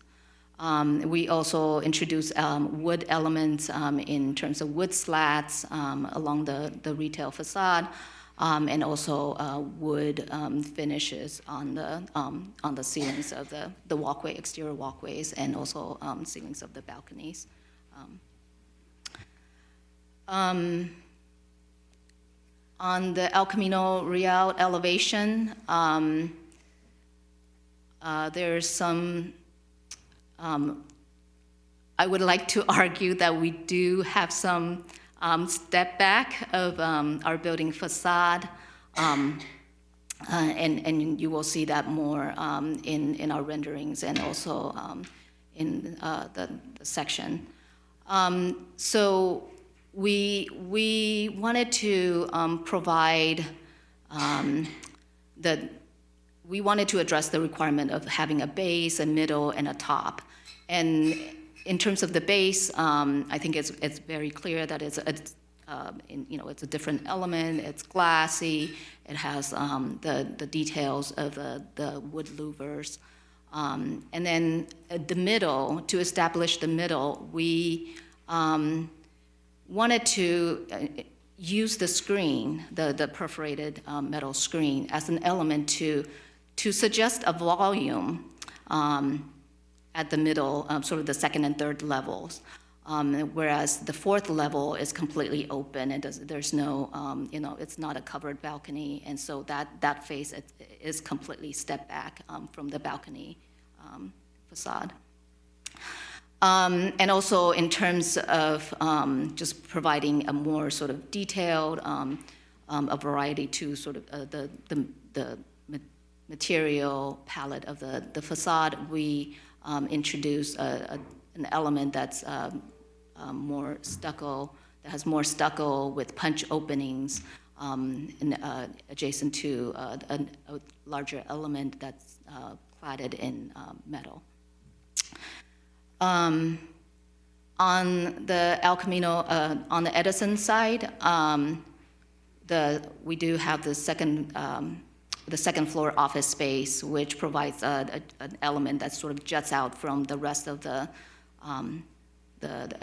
residential sort of plane. So that does provide a step back of the elevation on the Edison Street side.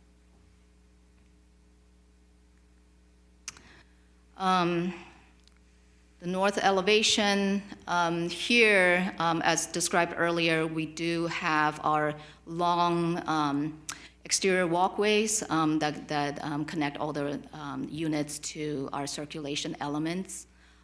We do have our elevator towers, our stairs on the two ends, and we wanted to bring in the corrugated metal, the perforated corrugated metal as a means to provide a screening for privacy for the entrances to the residences, but also act as a way to break up that long linear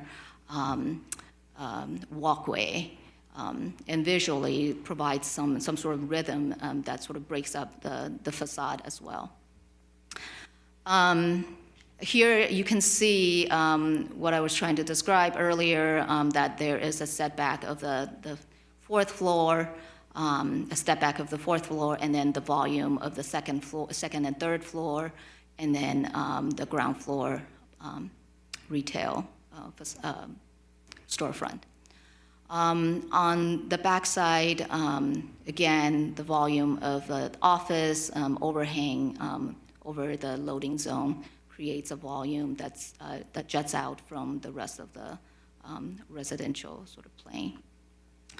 On the south side, this is where the balconies come in. So by flipping the balconies on the fourth floor, sort of offsetting them from the second and third floor, we try to create, again, this break up the long volume and give it a little bit more of a rhythm along that elevation, so that it's not one, sort of singular box.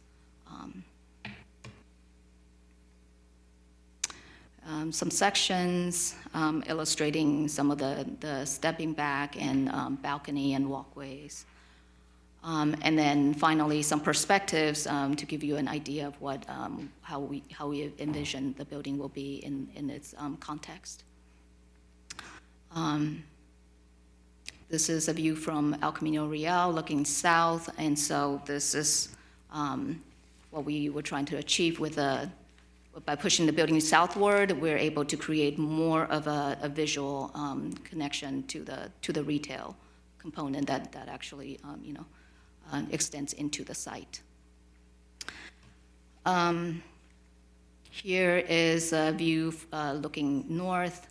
Looking at the south elevation, and again, this is where the recess, the ins and outs of the balconies on the fourth floor, and also the offset from the second and third floors allow us to break up the volume of that long and narrow building.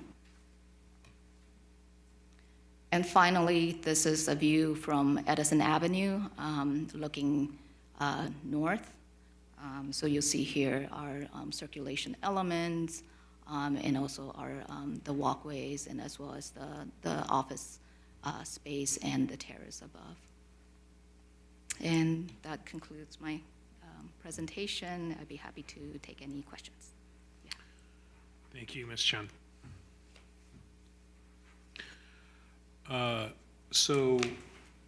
Clarifying questions, do we want to actually hear public comment before we do the questions for this project?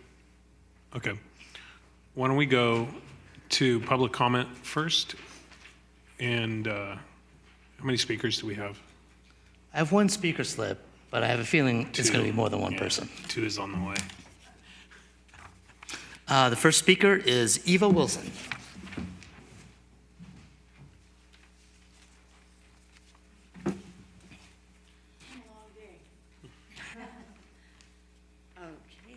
Everybody. I'm Eva Wilson, and here to represent the owners of the Macy's property.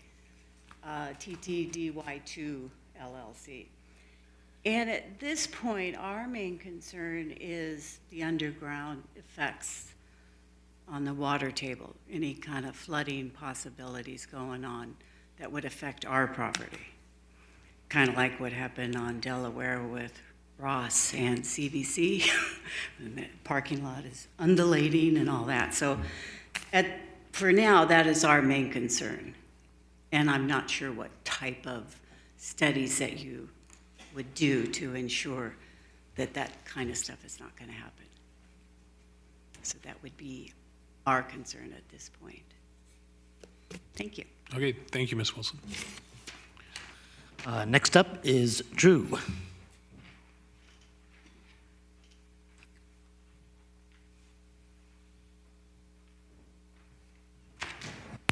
Good evening again. So on one of the variances, or I'm not using the right design exceptions that stated at the beginning, I very much support that it's not built on the 10-foot property easement line, this magic thing. Like being set back 14 or 15 feet, I fully support. I'm like the extra space in case the future, just there's more space for more things. I didn't even realize. I know downtown there's been some properties where the building had to be put right really close, even though it violated the sidewalk pedestrian guidelines and stuff. So very much support extra space off of El Camino, just more openness. And on the back, the driveway being 2 feet between the two driveways, and kind of generally understand that's okay. I think the one thing though with love, and I did talk in the meeting a little bit with the design team, was just the way Edison, it gets narrow right at this property. It's wider right to the north, and there's this, I'm not even sure how to describe it. The sidewalk does this curve thing, and I just think like that could be blended better. There is some vault there apparently, but so there's some thing that has to be worked around. But I just think from a general flow, that blending of a wider Edison to this narrow Edison at their property, that would maybe be a trade-off to do. And there was talk on the height. Just in general, I'm supportive about this height. I don't have a big deal with it. This is going to be near the transit center and stuff, and it's just as long as it looks reasonable. I mean, I'm like, we need housing and some stuff, so it's okay. And I do appreciate 2 elevators. Just going back to the previous presentation where it was a 48 unit with 1 elevator. We have 18 with 2, so just seems much better. Thank you. Thank you, Drew. Anybody else want to speak? Oh, looks like we have one more. Please fill out the yellow slip after you talk.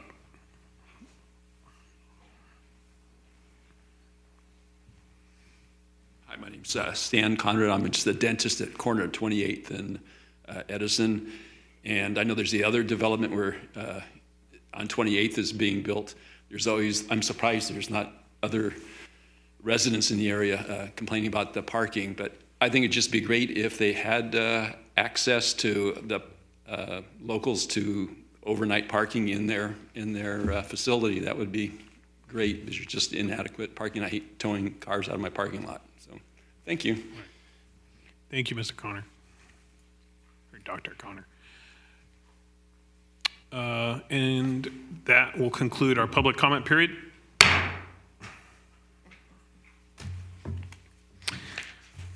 And we will go to questions, commissioner questions, clarifying questions for staff or applicant. And let's start with Commissioner Williams. Sure. I have just a couple things. Actually, this slide right here this is one of the questions. It looks like there are 2 curb cuts there, and this is the El Camino side. So are there intended to be curb cuts or not? Okay. I think the curb cut is for the next door property on the right-hand side. Really? Okay. Macy's. I guess that's how narrow the property is. Yeah, it's slightly confusing. This is part of the Macy's curb cut. Okay. And this one definitely is. They're both part of Macy's. Okay, so that is an indicator of how narrow the site is. Okay, and then what was the other thing? Oh, I know.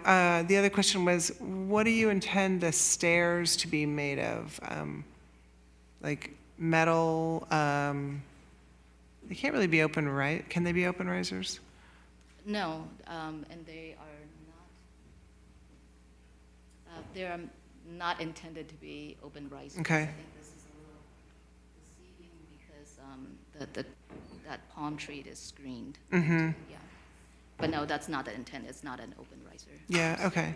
But the railings will be metal. Okay. Okay, I don't have any other questions. Okay, thank you. Commissioner Ebneter? Mixing it up here, huh? I thought this one went this way, but had the vice chair go last, this one on the other way. In this. Thank you for keeping me on my edge. So I'm going to bounce around a little bit. First with staff, what is the reason for lot line building requirements along this portion of the city? I believe it is to bring the activity use in the building closer to the pedestrians so that there will be just a vibrant pedestrian use along El Camino Real. Like, as opposed to a parking lot in front of the building along El Camino? No, I get the whole parking lot thing. I just have never fully understood the reasoning behind building to the lot line on specifically along sidewalks. Yeah, as Ms. Lau indicated, part of it is to make sure that the pedestrian activity is, with the eyes on the street and the activity close to the sidewalk, and it's also to provide some sense of enclosure along El Camino Real as opposed to the 1960s pattern of large parking lot in the building located farther away from the property line. Okay. And so, if I can clarify, the standard requirement is to build up to the setback line, not the property line. Setback, right. Yes. Okay, thank you. I, for one, have never been in favor of that requirement, yet I think that it is a standard that the city may be looking to use, and I've got some concern with not meeting that. Can you tell me how tall the I think it's the movie theater at Hillsdale. Do we know the height of that, Ron? It's approximately 55 feet. Oh, okay. And that's built out to where it's supposed to be, correct? Correct. Thank you.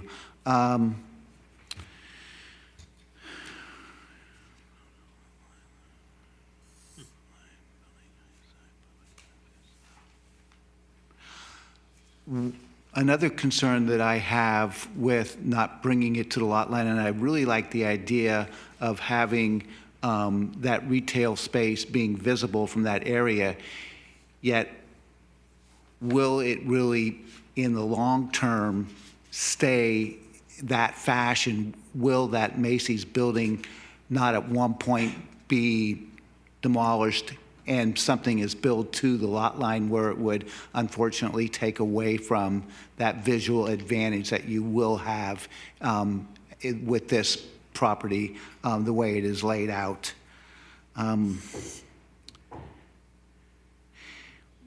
Have there been other buildings? I think there was at least one building in this area, Ron, that there was a height limitation that was granted by the city council, and I'm not exactly sure what the public benefits were. I think it was split up, a financial benefit split up between childcare and Parks and Rec or something. That was the Hillsdale Terrace project. Right. There was a contribution of $400,000. The initial condition specified either to be used for El Camino improvements, including landscaped median, B, pedestrian and bicycle improvements in the general vicinity consistent with the Sustainable Streets Plan, or 3, childcare. So that was a condition that was adopted by the City Council.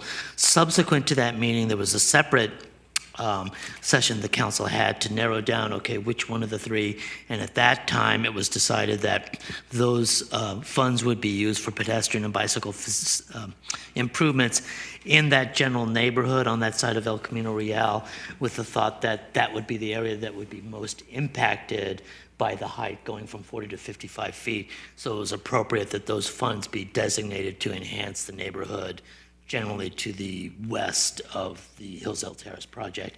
That's between 27th and 28th, part of where the old Taxis restaurant used to be. Thank you. I've got a question for the applicant, and it has to do with the reasoning behind having retail in your building. We have experienced numerous times where retail hasn't been brought into a residential component because a lot of the developers have struggled with thinking that they could get the spaces leased. And I'm curious, why you think this model will work. And I'm also slightly concerned, you've got 25 parking spaces that are dedicated just to those 7,000 square feet of retail. And at $100,000 a spot, that's $2.5 million, which seems substantial in a building of this size. And I'd like to retail. I just don't see it that often implemented in the residential. Do you have an idea of who or what type of business would be in there? The client, well, this was something that the client wanted to have in the project, as a component in the project. And we've talked about the possibility of bringing in pharmacy or something like that.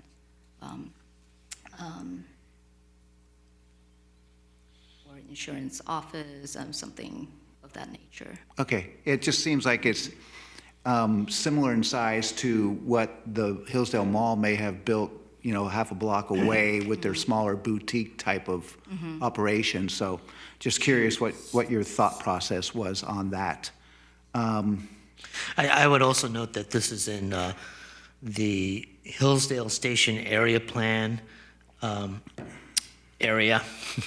And so there is a requirement for public serving or retail uses at the ground floor. Certainly as we go through with the general plan and looking at El Camino Real as a corridor, there'll be another look at that. But that's also part of, I think, the process in terms of determining that ground floor use. Thank you. Those are just my general questions. Thank you. All right, thank you. Commissioner Maldonado? I have a question for staff.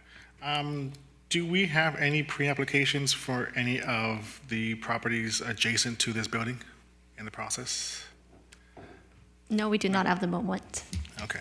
And to the applicant, I believe you stated that there have been questions about the 25 retail parking spaces and some discussion about if residents or guests will be able to use those spaces. You said that that retail space parking lot will be closed off after business hours. Is that correct? Yes. So those spaces will not be used for any public or for the residents? Not the public. But for the residents and their guests? Right. Okay. That's all my 2 questions. Thank you. Question for staff. I did notice that there were some comments, and we had similar comments on a project that we looked at last month, that residents in the area had preference to add curb cuts off of El Camino for entrance. And my understanding is that is not a feasible option off of El Camino. Is that correct?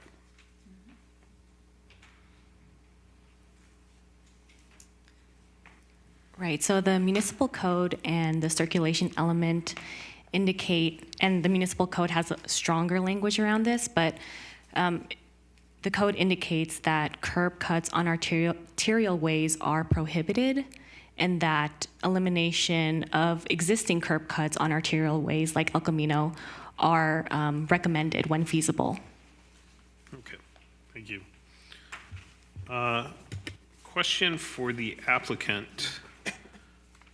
On the presentation that you shared, I believe it was on slide 7, and that was what the existing site plan is. Right. That looks like an awful lot of parking for an Air Force recruitment office. Is that parking underutilized, or how is that parking being utilized?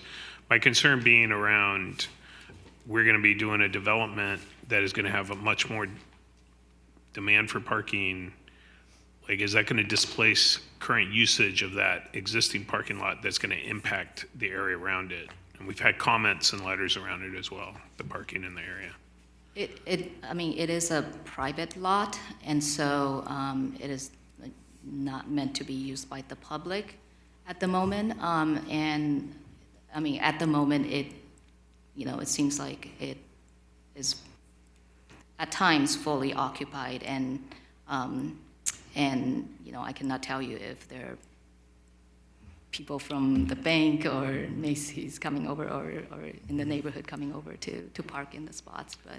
So it is utilized, right? Yes, So there's about yeah. 50 spaces there, and it is utilized right now? Yes, it's Okay. exactly 51 spaces, Yeah. and which we are providing underground. Is it used overnight or during the day, or what's the observation? My understanding is not overnight. It is not utilized overnight. So it's during the day? During the day. At times it is pretty packed. Okay. Yeah. Okay, thank you. I'm sorry. Vice Chair Mallory. Don't be sorry. I'm sorry. You know what, I had a plan, and then. John got you off. I'm sorry. Okay.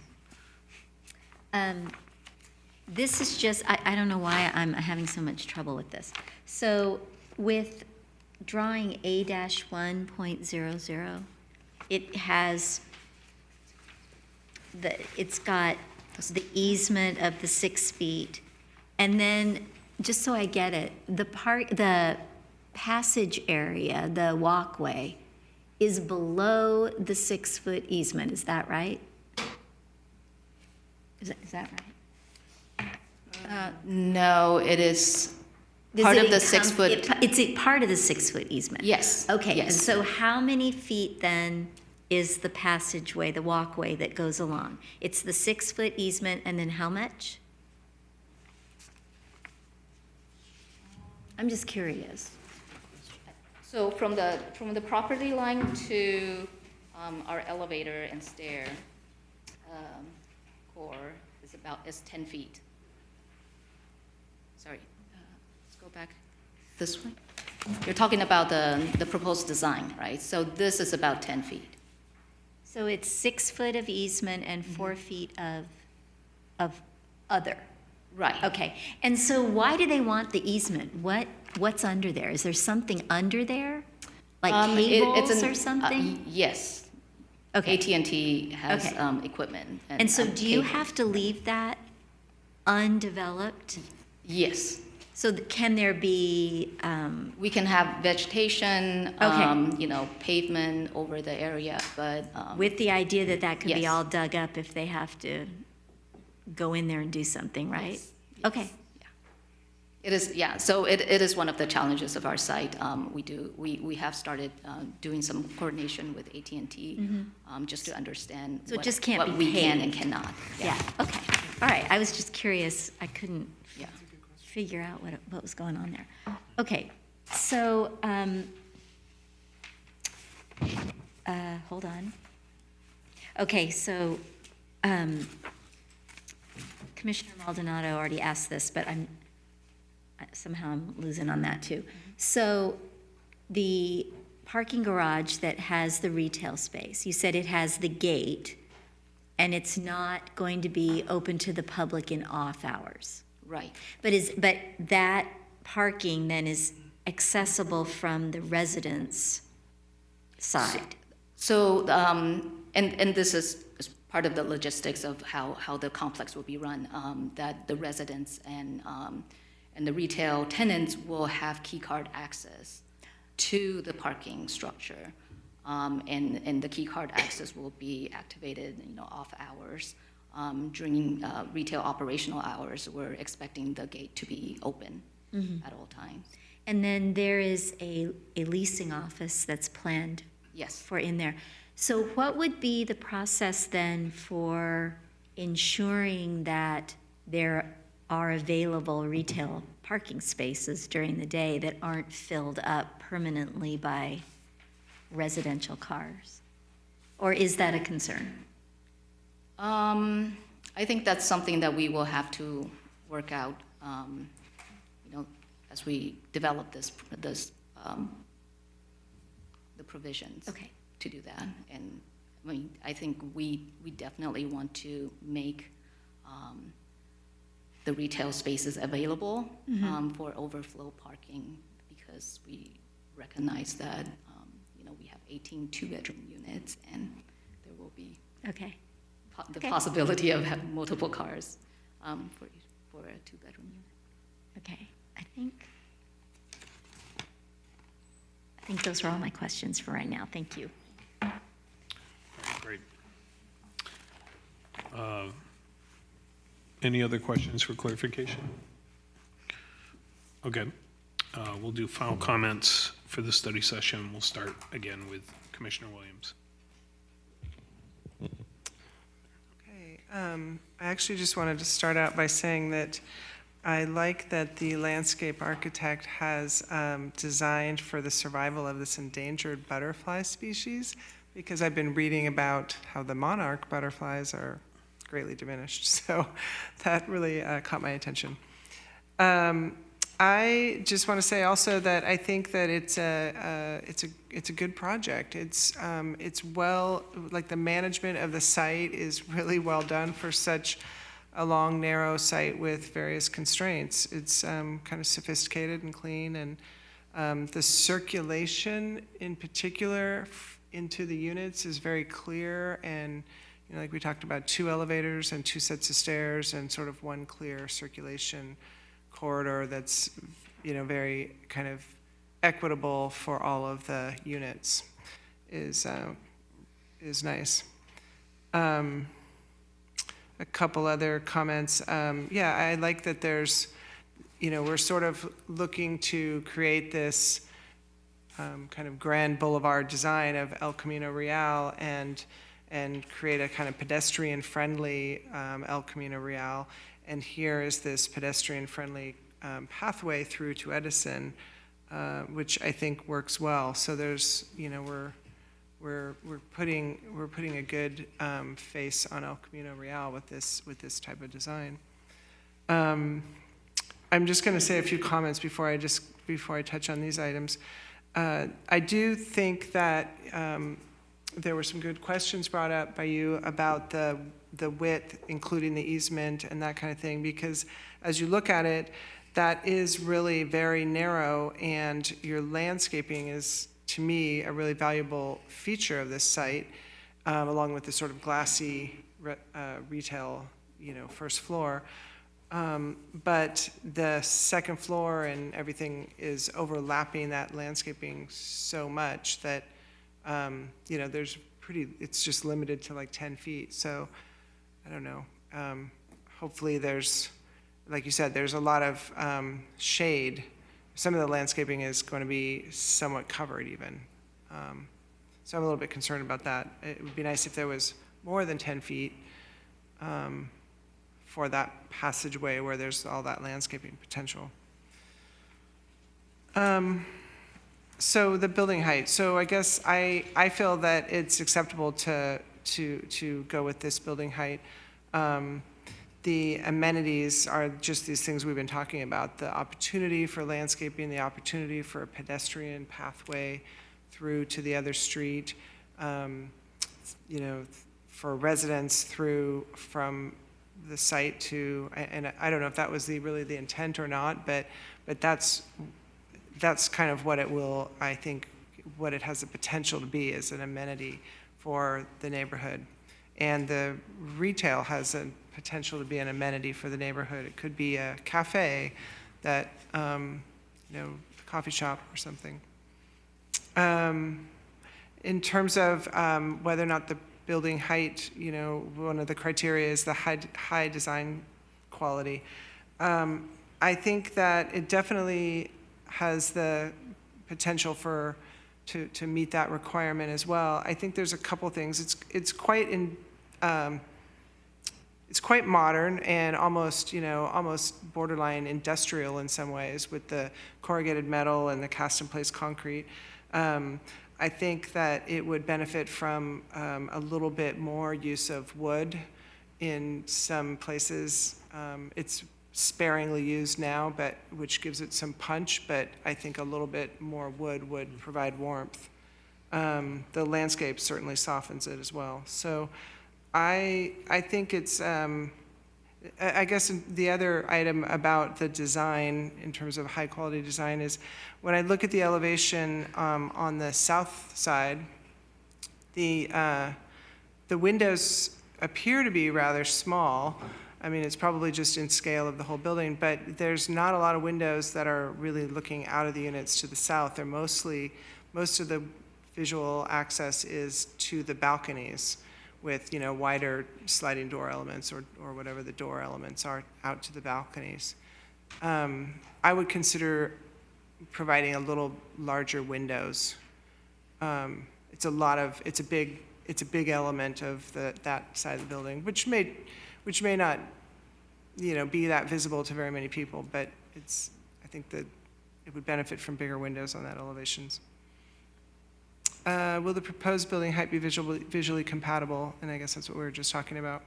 So, currently there's, this Macy's building that is not particularly compatible with, with this building. It's visually compatible with this residential structure across the street. I think in other parts of El Camino, we see this sort of model where, you've got retail on the bottom and apartments on the top. I mean, it's a very traditional building type. So I would say that it's compatible. I think I've kind of talked about building design, I guess, item number 2. The Edison Street elevation, I think, is, again, it probably could be softened a little bit, but it is recessed back from Edison, so it's probably not as critical. I did wonder if it's not particularly a building design comment, but I did wonder if the portion of the paving that's for loading, not the access down to the garage, but the other piece of the site that's for emergency vehicle access and loading items. If that could be some other kind of compatible paving with all of the rest of the site work. I don't know what that would be, even if it was just something besides concrete or asphalt. I suppose it would be concrete, but was that it on the discussion topics? I thought there was also a question about, I guess the driveway width, or the 2 driveway access points.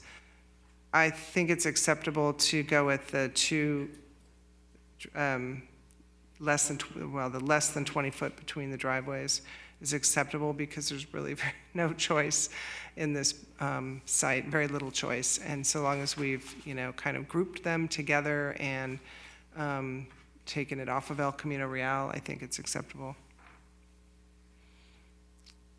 Pedestrian-oriented.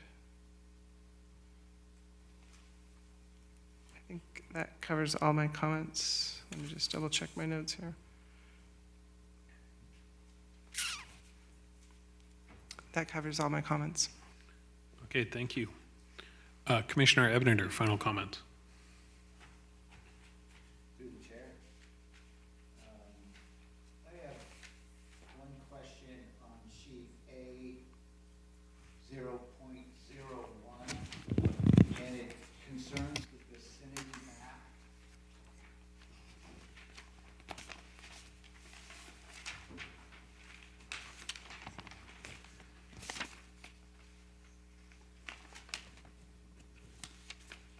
I can do it without a visual. It's the map that shows the pathway to the Hillsdale train station.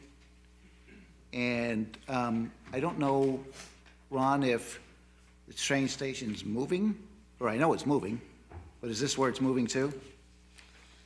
I will say it's moving up towards the vicinity of where Michael's is. Yeah.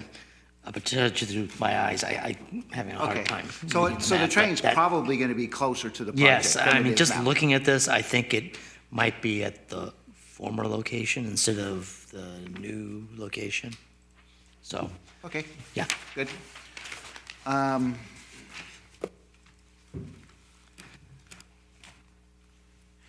So I have a couple of comments before I get to the discussion points.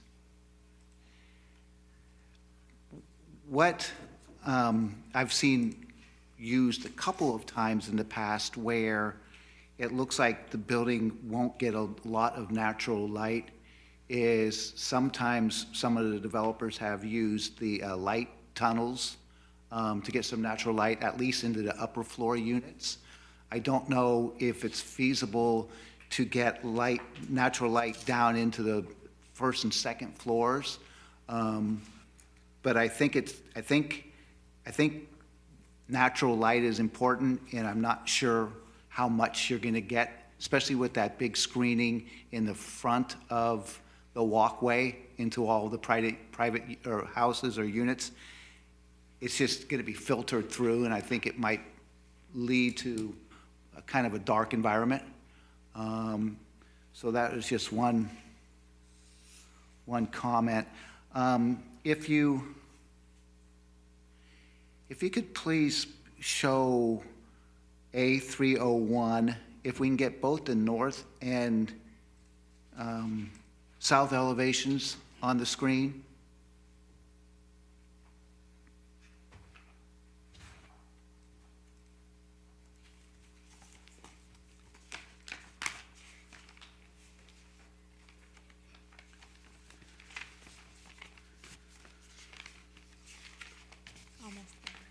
It's not happening?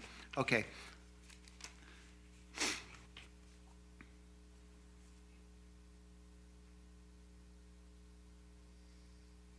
Okay, so for the north elevation,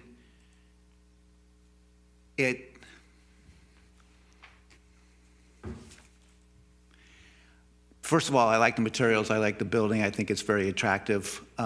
It fits well. But I think you have a little bit of a contrast because the north elevation looks like you're using all kinds of different materials, and the south elevation, it's changed. And it doesn't look like you're using the same equation. I think you have too much going on in the north and too little on the south.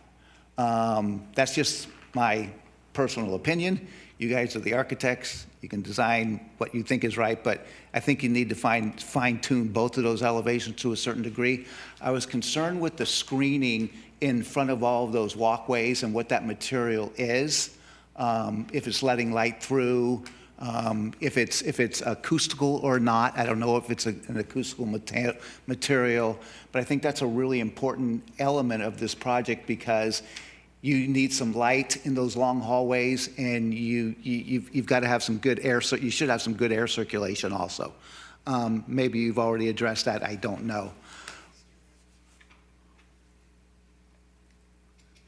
Sorry, they're open and exterior, right? Yes, yeah.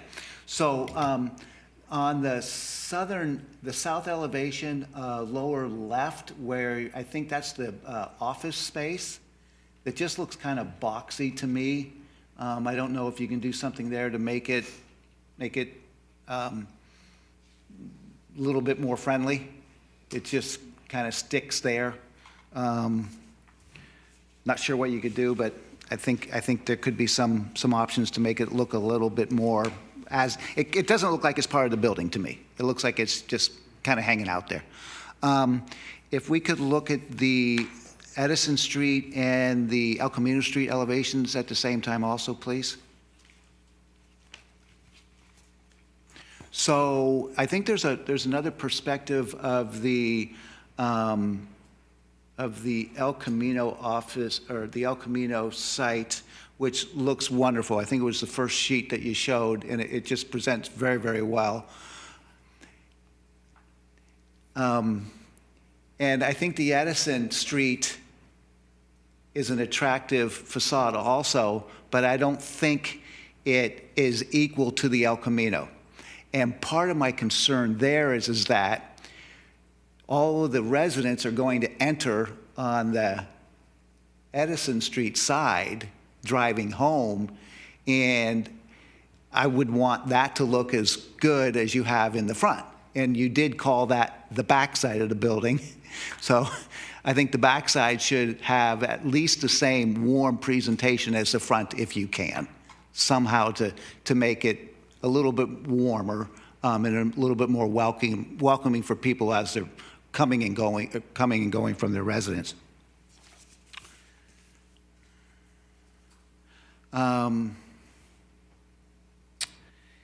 For the discussion pieces, could we go back to that slide, please?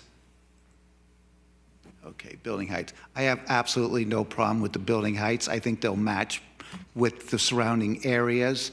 I'm a proponent of higher, and so I think this is a good place to go ahead and get that concession.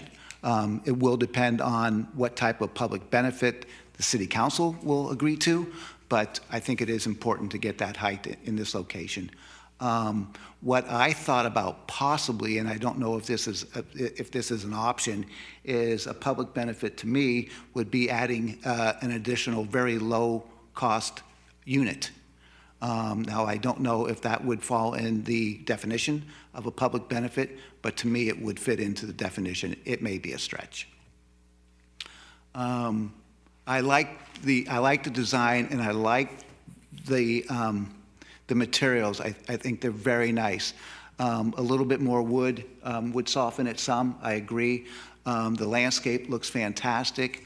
I'm not a huge fan of exterior stairwells because they take away, to me, a little bit of the class of the building. And I understand you'll only use them when you kind of have to, but I'd be real careful because they're big and they're prominent and you're not going to hide them. So I don't know how you can disguise them. I thought maybe you were trying to match your screening with them so they kind of fade away. I would definitely, continue that route because where they're sitting, at least on the back side of the building, that's all you're going to see when you're walking down the street. You're not going to notice the rest of the building. You're going to see an exterior stairwell. That would be one of my concerns.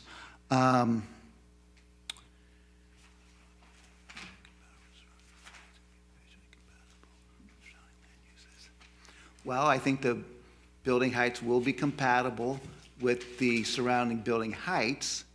I don't know how they are compatible with the surrounding land uses, but they are compatible to me with the heights. I think the Hillsdale Mall has set the tone, and I think it's a good program, and I think it's great. I really like, if you can go back to that first elevation, I think it was on the cover sheet. It wasn't on the cover sheet of our drawings, but it was on the cover sheet of the presentation.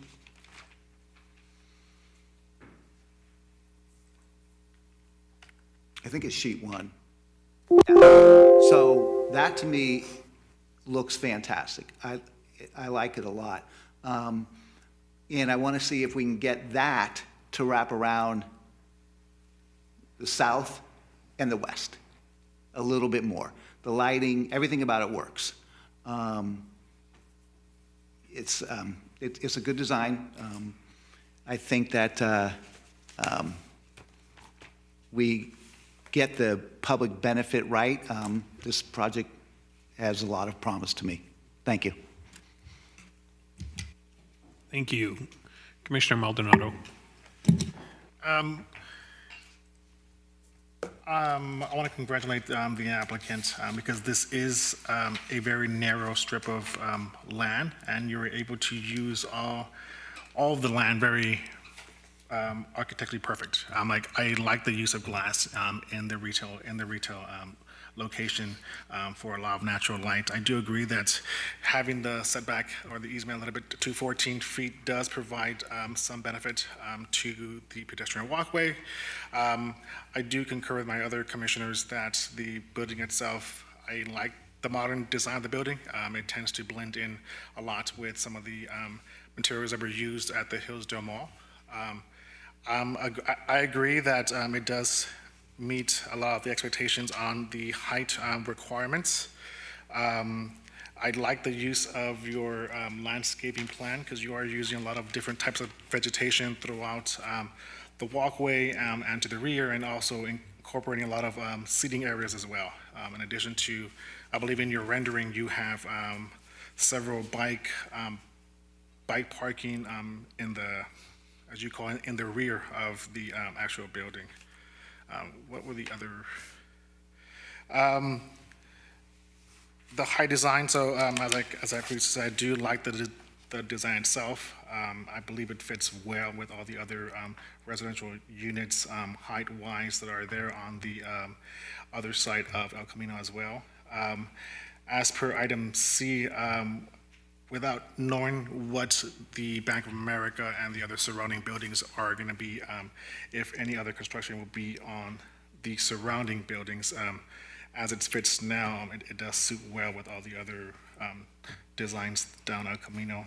And I do agree that having the additional street elevations is needed in the back or in the front on Edison. So, great design, great work. Okay, thank you. Vice Chair Mallory.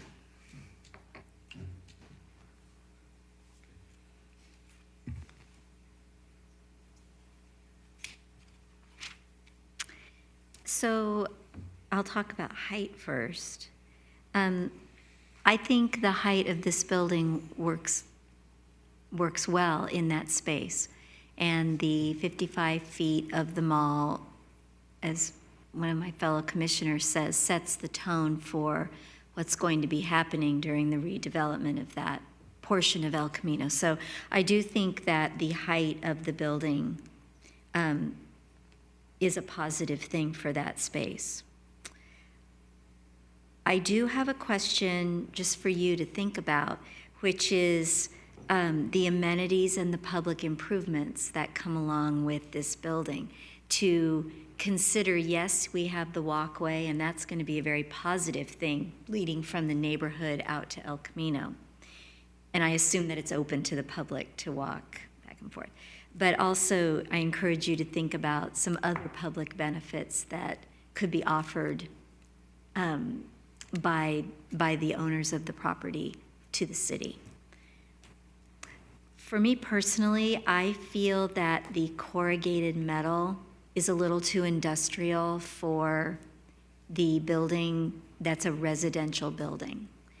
But I'm usually in the minority on that, so that's just my opinion is I would like to see some of the materials a little softer than the corrugated metal.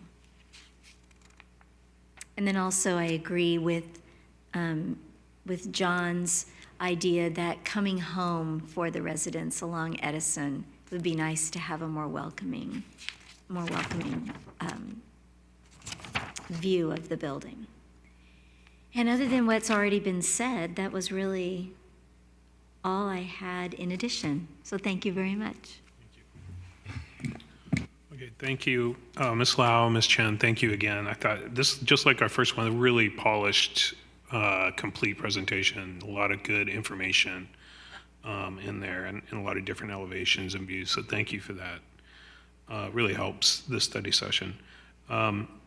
With regard to the criteria, the first discussion topic, the criteria around the 55-foot height building, again, it's from a rendering, but I would have to say that the colors in it as rendered are very attractive, especially the trees and the planting, and it really stands out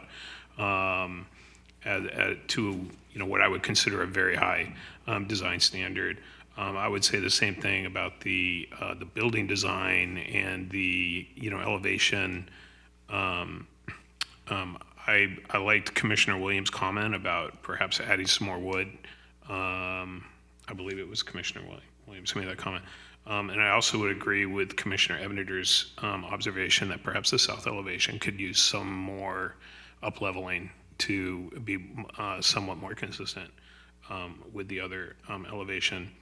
And then, we've had some discussion around the public, the public improvements. And we talked about the previous project that also had similar height exception and the usage for that public amenities. So it seems like maybe something in the same area, walkability or, pedestrian usage would be helpful. I wonder, my one concern, and I wonder, I don't know if this is something that would be, you would attach a public amenity discussion around it, but I am a little concerned around the parking on the Edison side of the property and how it is being utilized right now by the neighborhood and the uses, and how that's changing. But, the project is appropriately parked for its, for the criteria. So, and then on the building design, so again, I think the modern and contemporary design is very aligned with the new North Hillsdale Mall. It's not aligned with the rest of the block, but I think it is, setting a standard for future development that may be happening along that area. I think for such a long and narrow lot, I think the design breaks up well, and it is very well designed. It's a long and narrow lot, but it's in a very prominent location, and I think it does set a bar for future El Camino. Again, as rendered and as we've seen it tonight. So, so I think it's very well presented for the study session. Oh, and Commissioner Williams has one more comment. Sorry, second time doing this tonight, but Commissioner Ebneter made me think of a couple of things, and that is that that elevation at the Edison side, we have all talked about that it, perhaps could be improved upon for the residents that are approaching the building from that side. And one thought I had is that large element that's the office. That's I know it's sort of a it's a mass that's supposed to sort of stand on its own. But that seems to me like it might be an opportunity to have it stand out on its own by being wood instead of being a hard, less warm material. So that might be an area to get more wood in the project. And then also, I know there was talk about the stairs, and they're open now. And if they were enclosed, there's an opportunity to make them, and maybe they're not fully enclosed because the rest of the walkway is open, but the hallways, but they're an opportunity to be sort of glassy and transparent and, kind of lit and kind of a little bit of level of sophistication to that stair that just the open stair doesn't have. I'm done. Okay. Everybody good? So as we understand it, there's general support for going from above 40 feet, although the issue about what the public improvement substantially in excess of city requirements, that's a question that is not answered. There have been a lot of comments about particular building materials or changes to the elevation, which we'll certainly consider, as well as another look at the Edison Street side. So I think that's the essence of at least the comments that we've got tonight. And the one other thing I neglected, there was a question about the impact of the underground garage on adjoining structures, so certainly we'll be taking a look at that as we go through with the formal planning application. As we would with any subterranean garage. Of course. Okay, thank you. We'll close this item. Do we have any reports and announcements? Yes. So for the Just a few items that are coming up. On February 3rd, there will be a study session with the City Council regarding the former redevelopment properties just on the west side, or excuse me, the east side of the railroad tracks. There is an assembly bill that allows for an all-affordable site, increases in heights and densities, so the question about whether to pursue that as an alternative will be posed to the City Council. Your next meeting in February, I think it's February 11th, if I've got that date right, we have one item, and that is a review of the Climate Action Plan, which again, Ms. Lau will be helping out the City Manager's office with. It also involves a general plan amendment, primarily to bring the general plan in alignment with the new Climate Action Plan, and of course, the CEQA document. But that will be it for that meeting. Your second meeting in February on the 25th, we are tentative, this is tentative, planning on a study session to talk about vehicle miles traveled.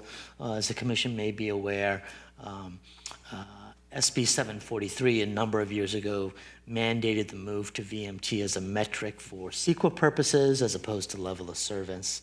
So it basically means instead of saying you're waiting 45 seconds at an intersection, it's how many miles are being traveled cumulatively by vehicles as part of a new development. So there are a lot of discussions with the state and traffic engineers. So finally now it's, okay, July 1st, this is implemented. So there'll be an accelerated schedule through July 1st to have, where the city has discretion, something in place. So again, that'll be a study session for you.